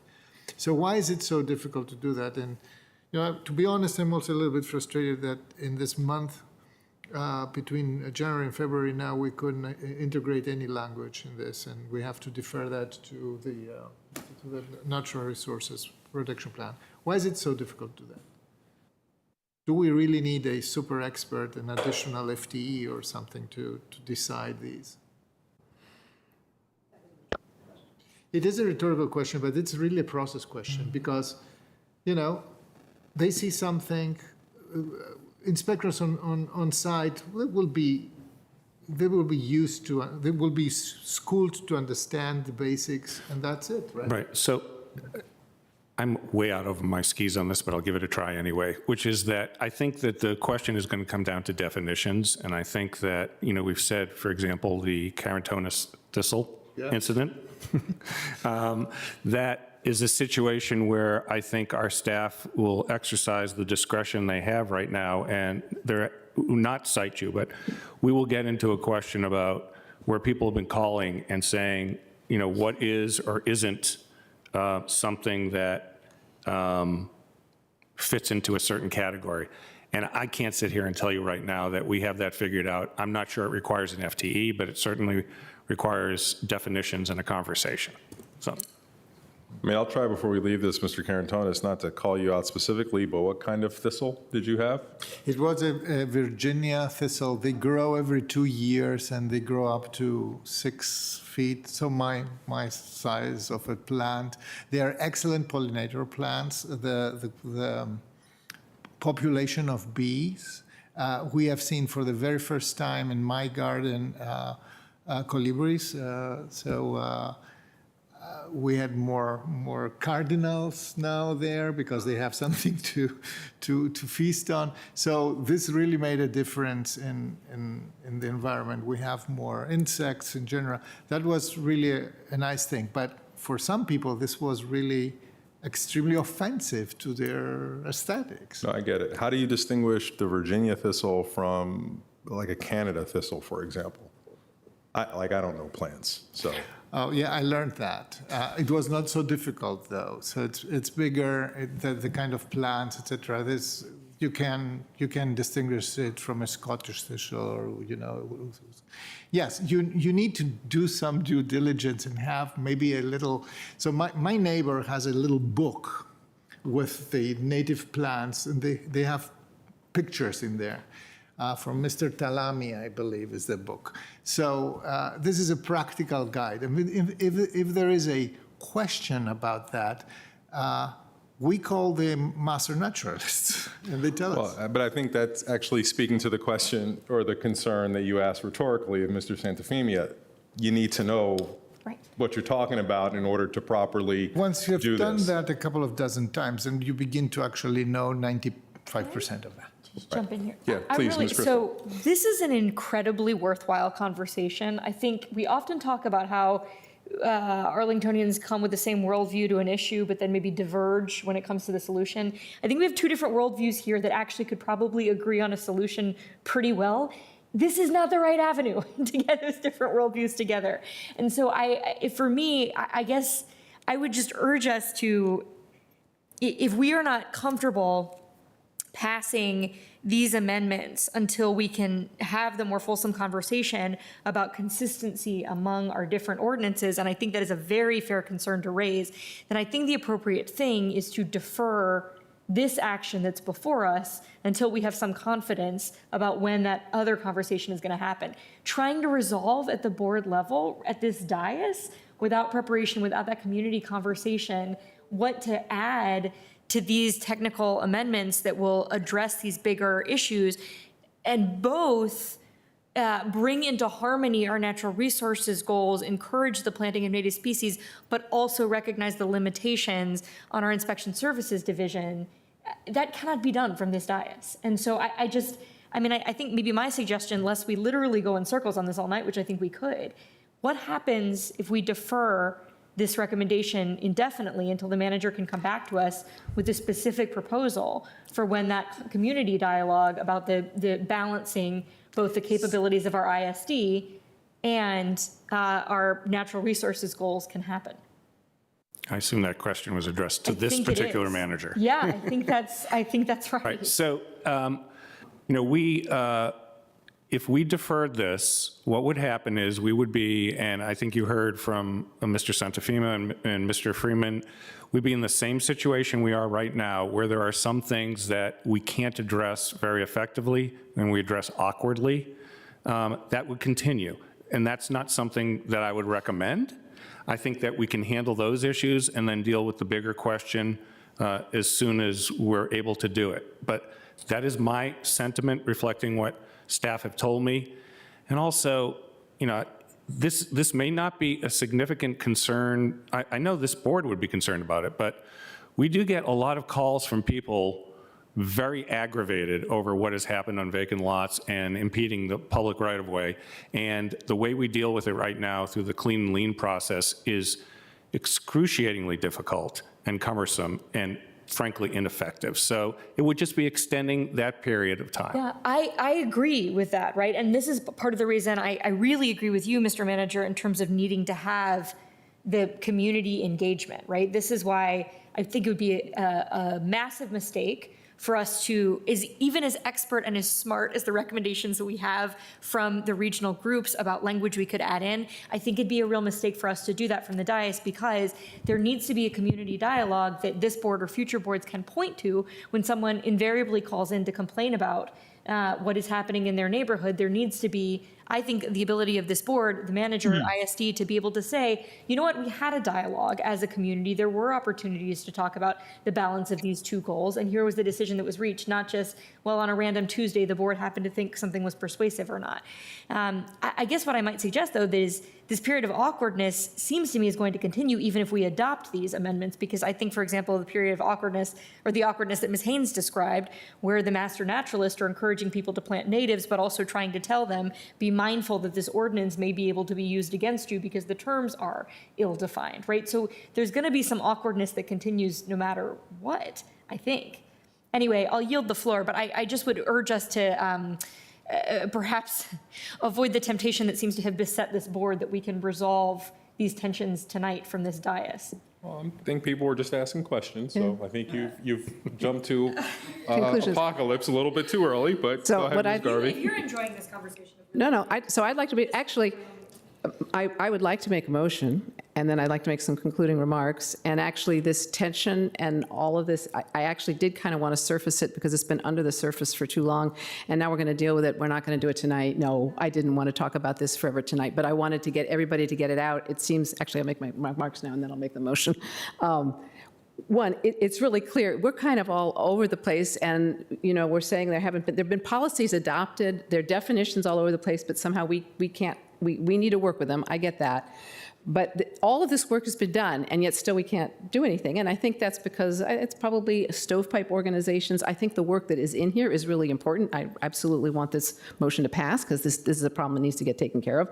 But we need to, I think, find a way to commit ourselves, and I appreciate the commitment, Mr. Manager, to really look at this issue of how we are going to encourage more nature in our community, I think it's really important. I think we need record keeping, because I was asking questions, well, how many times has it happened? We don't have good records, so perhaps by the time we get to summer, we could have some information, Mr. Manager, perhaps about what, has this come up and what's been the resolution.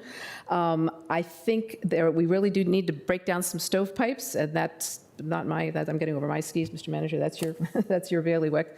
But it's clear you've got naturalists here and you've got architectural people here, everybody doing good work, but this is where it intersects, and we got to figure out a way to intersect it. And certainly we can, particularly if all these other jurisdictions have done it.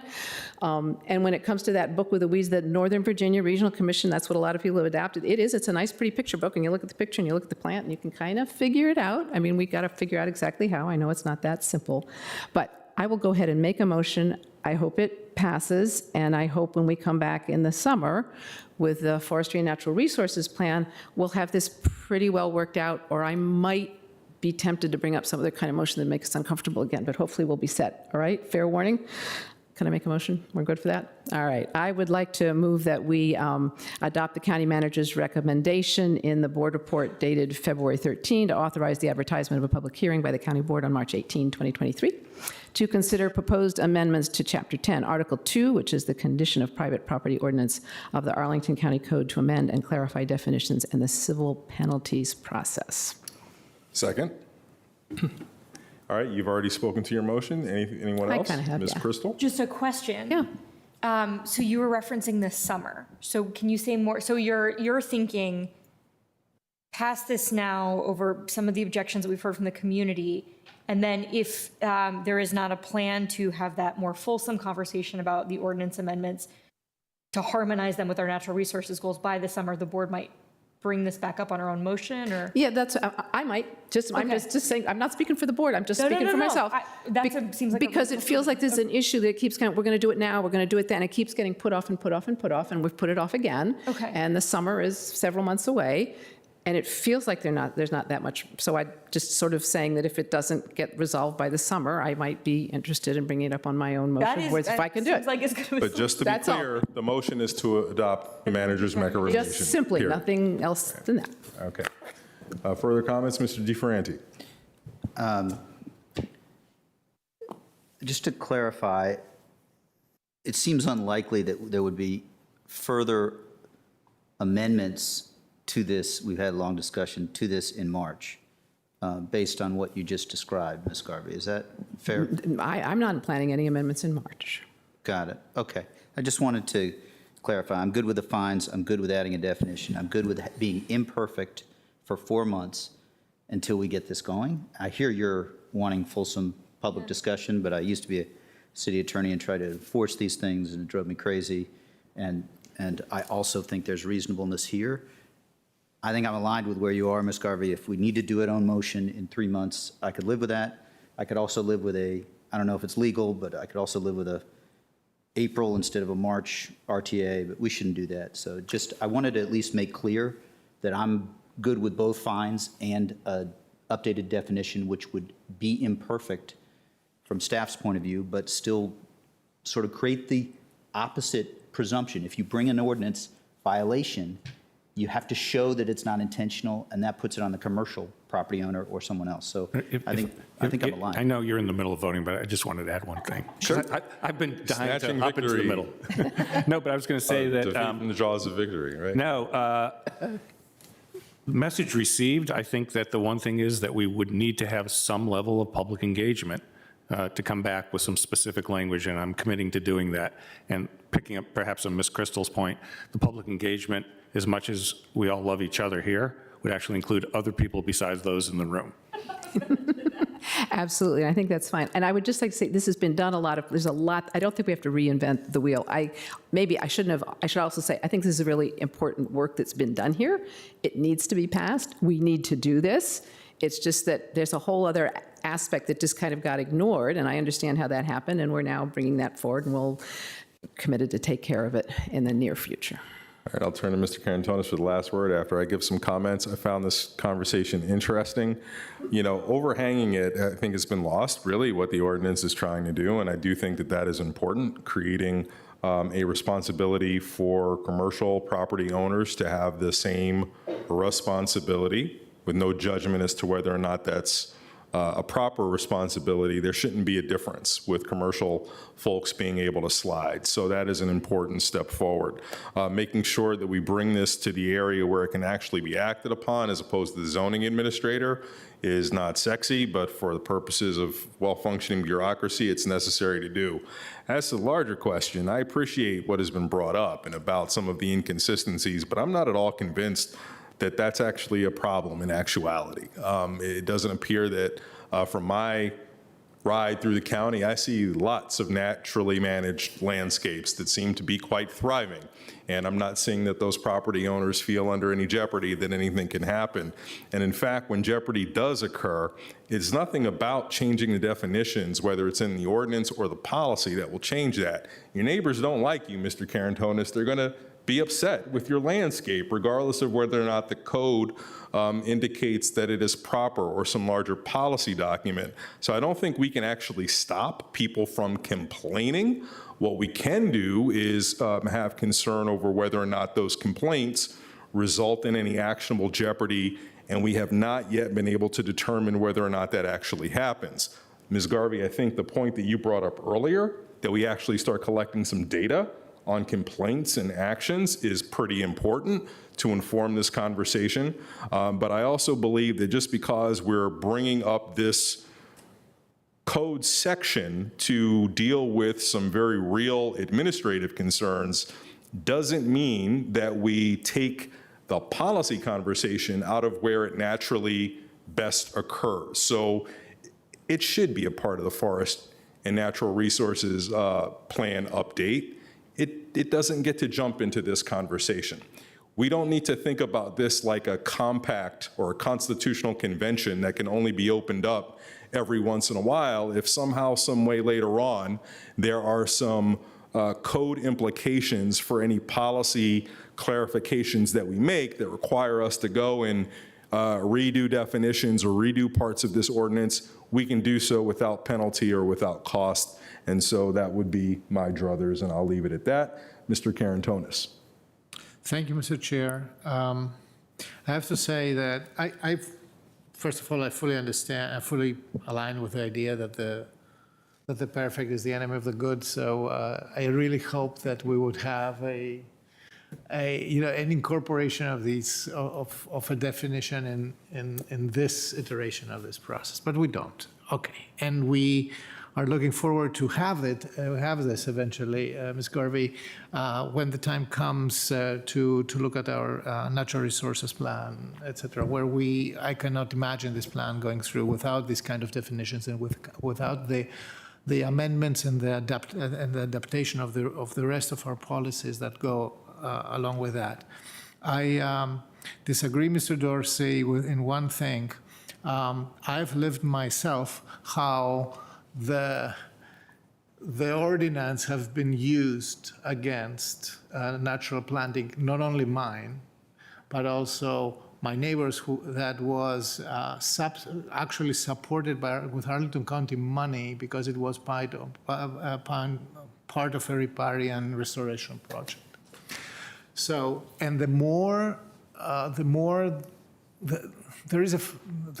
number of complaints and the stinginess of complaints is a function of how many of these landscapes exist. There are not so many. There are more than they were before, but they are not so prevalent.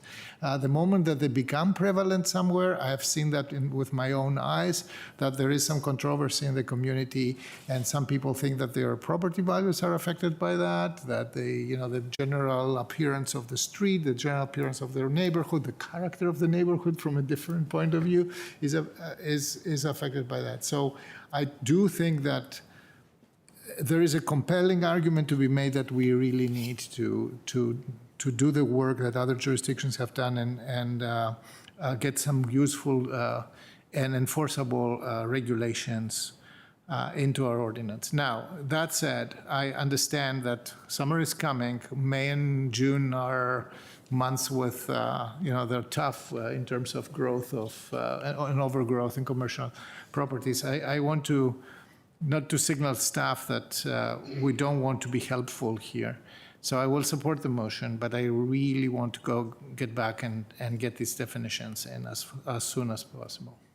And we will need to hear some data about enforcement and how this goes. Not only enforcement that has happened, but also enforcement, the near misses, if that makes any sense. Thank you.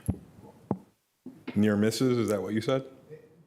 Near misses is when they see something, there is a complaint, but obviously the inspector doesn't think that this should be, like in my case, that should be further pursued. I don't know if we are recording this kind of issues. Yeah, the complaint is still there. The answer is no, and we will, right? All right, so. I just wanted Ms. to make Griswold. the final comment, which is that I'm very optimistic that this can happen, and that I look forward to having maybe this summer some ordinance reforms in addition to these to vote on, so that this board doesn't have to get into the weeds. That's for our manager. No. who's No. Had a tough past Really? 45 minutes. Really? See, no. You know what? Call the vote. Dismissed. All right. We're now ready to move to a vote. All those in favor of Ms. Garvey's motion, please say aye. Aye. Aye. Any opposed? The ayes have it. All right, we're now ready to move on with our regular hearing agenda. Ms. Jacobs, will you call the next item, please? Items 29A through N, a request to authorize the advertisements of public hearings for items related to the FY 2024 proposed operating budget, including real estate, commercial real estate, and sanitary district tax rates, and various fee and code amendments. All right, Mr. Manager, over to you. Thank you, Mr. Chair, members of the board. Richard Stevenson is here to walk through 5 slides quickly. Mr. Stevenson, before you begin, allow us to take a look, give us a profile and a back. So know that in the next couple of months, his visage will change dramatically. But go ahead. Well, yes, I've been in need of some work. Thank you. So yes, I just have a couple slides. I'd like to highlight the board reports for advertisement required prior to adopting the FY24 budget.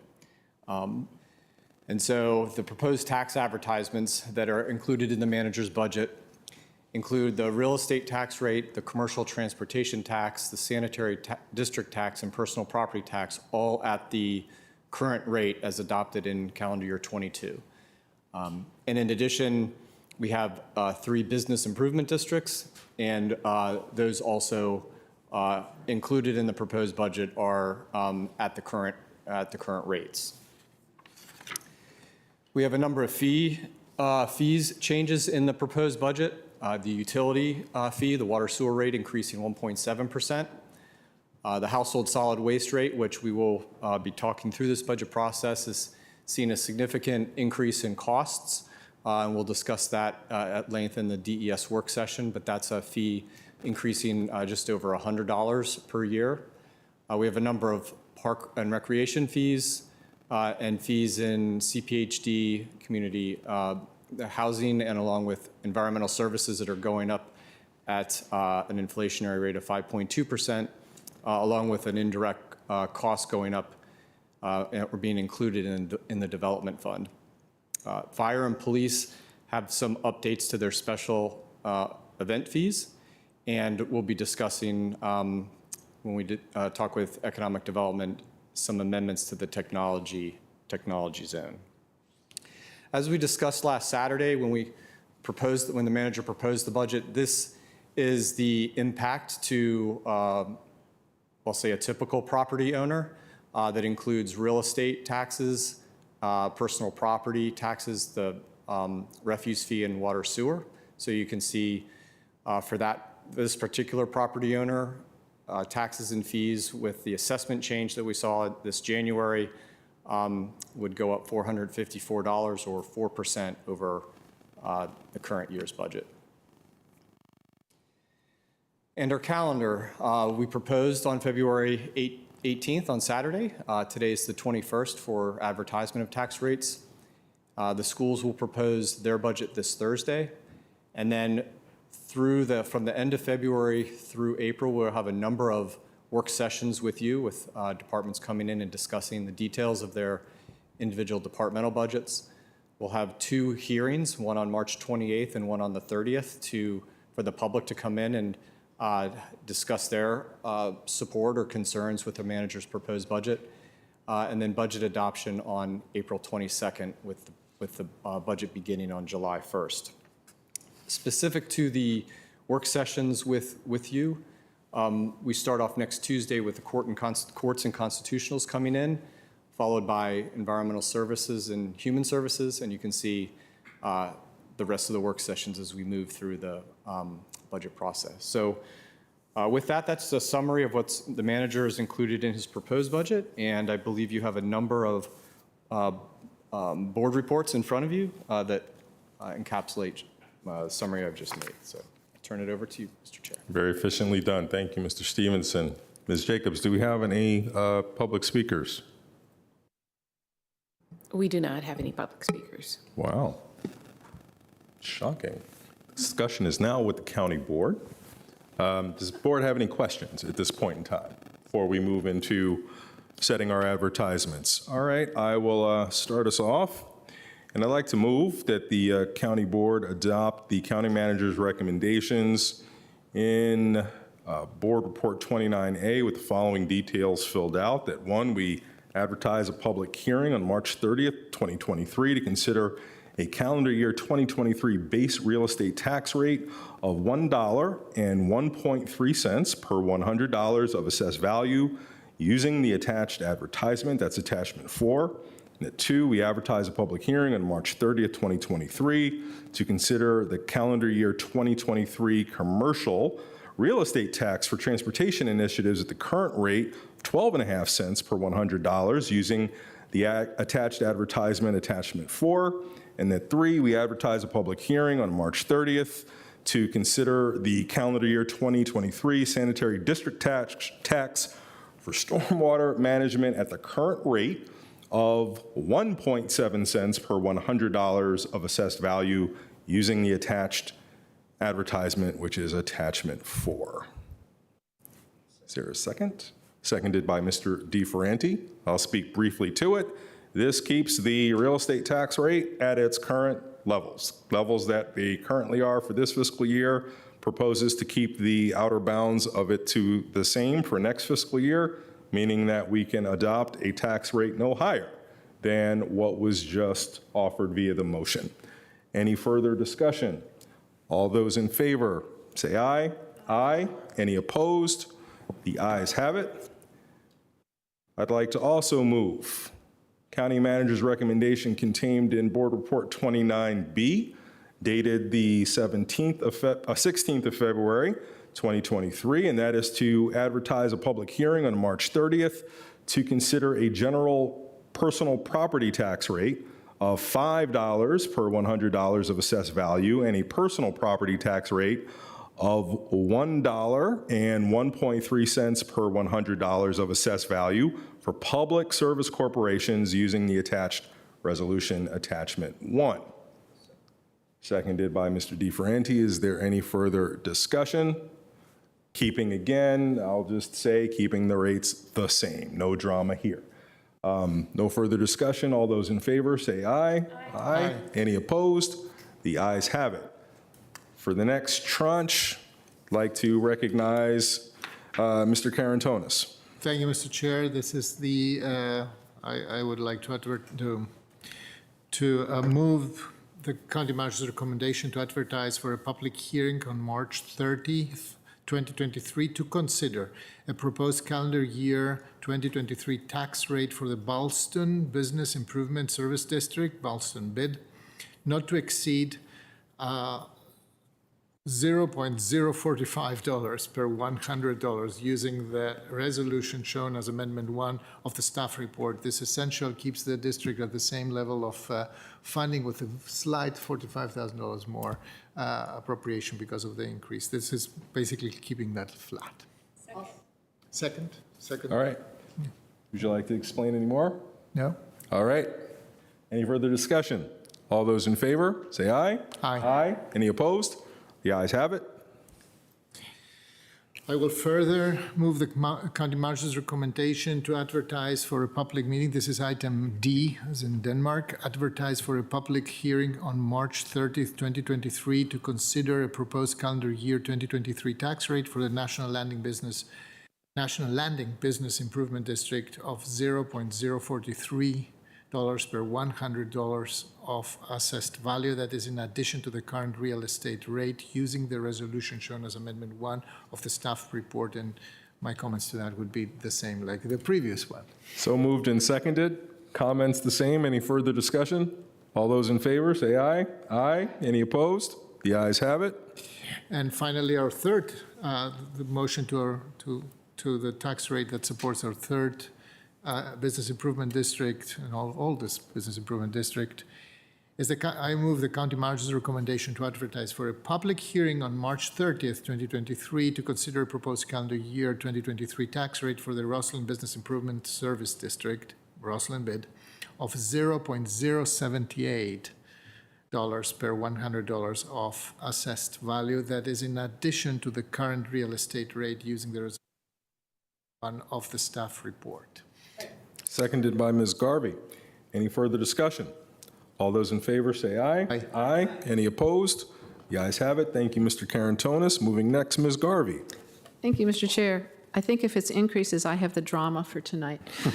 So I'm going to first move for item F of item number 29, and this was on the board report dated January 19, that we support the manager's recommendation to authorize the advertisement of a public hearing on the proposed amendment to Chapter 10, Article 1, Section 10A of the Arlington County Code, which is shown as attachment 1 on the staff report, and that hearing is to be held March 30th, 2023. Moved and seconded. Is there any further discussion? Ms. Garvey? I'll have just a little bit. This is our household solid waste, basically trash and recycling, a really important work. We had a great contract for a number of years, which kept the costs really steady, even went down a few times. I think I had the joy of actually sometimes making those motions for fees that were actually going down, but right now they're going up quite a bit, about $100. And that's because of the increased cost, and we've really benefited quite a bit for that long-term contract, but now we have to redo the contract and pay the increased costs, and I think everybody's aware of how many increased costs we have for personnel and supplies, and we're getting a new recycling center probably, and so there's a lot going on, and there's an increase, which will help keep the county clean. Mr. DeFranti. I did have one question, just a request that I'll submit now. Is it possible to look at adjoining jurisdictions over the next couple of months so that we can show the changes that you've been describing, Mr. Manager? Thank you, Mr. Chair. Yeah, and I'll just comment for clarification, Mr. Schwartz, and I'm not suggesting that I have a proposal as such, but this sets the highest household solid waste rate that we could charge residents at $408.54. It does not mean it could not be lower through some other act of the board. That is correct. Thank you. Yeah. All right, any further discussion? I think it's also lower than a lot of other jurisdictions, despite how high it is. Yes. All right. Hearing no others on this motion on this item number F or letter F, all those in favor of Ms. Garvey's motion say aye. Aye. Any opposed? The ayes have it.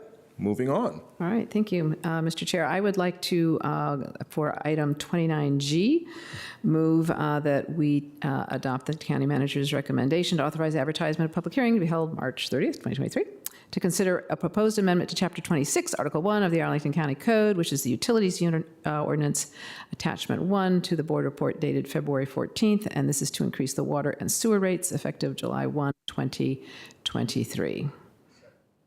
Seconded by Mr. Karantonis. Would you like to speak to it, Ms. Garvey? I think I will just say that this is a much smaller increase. This is about $26 per year on average, about 3.5%. Thank you. Any further discussion?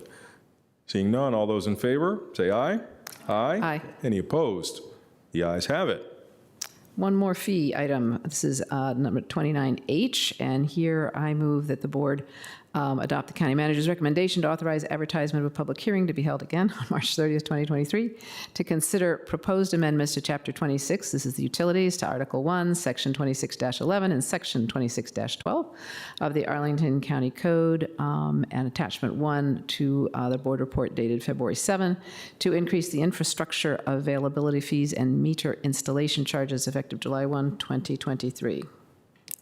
Is there a second? Seconded by Ms. Crystal. Any discussion, Ms. Garvey? Very quickly, this is kind of in the middle when the increases go. I think apparently an average of about $260 for the average person household. 13% approximately covers, I think Mr. Stevenson actually went over a number of these fees to cover new meters and some sanitary sewer work. All of this is very important, and all of these fees, I neglected to say, are basically self-supporting. We need to sort of take in what we need to pay for their services. Thank you very much. Any further discussion? Hearing none, all those in favor say aye. Aye. Any opposed? The ayes have it. Thank you, Ms. Garvey. We'll move next to Ms. Crystal.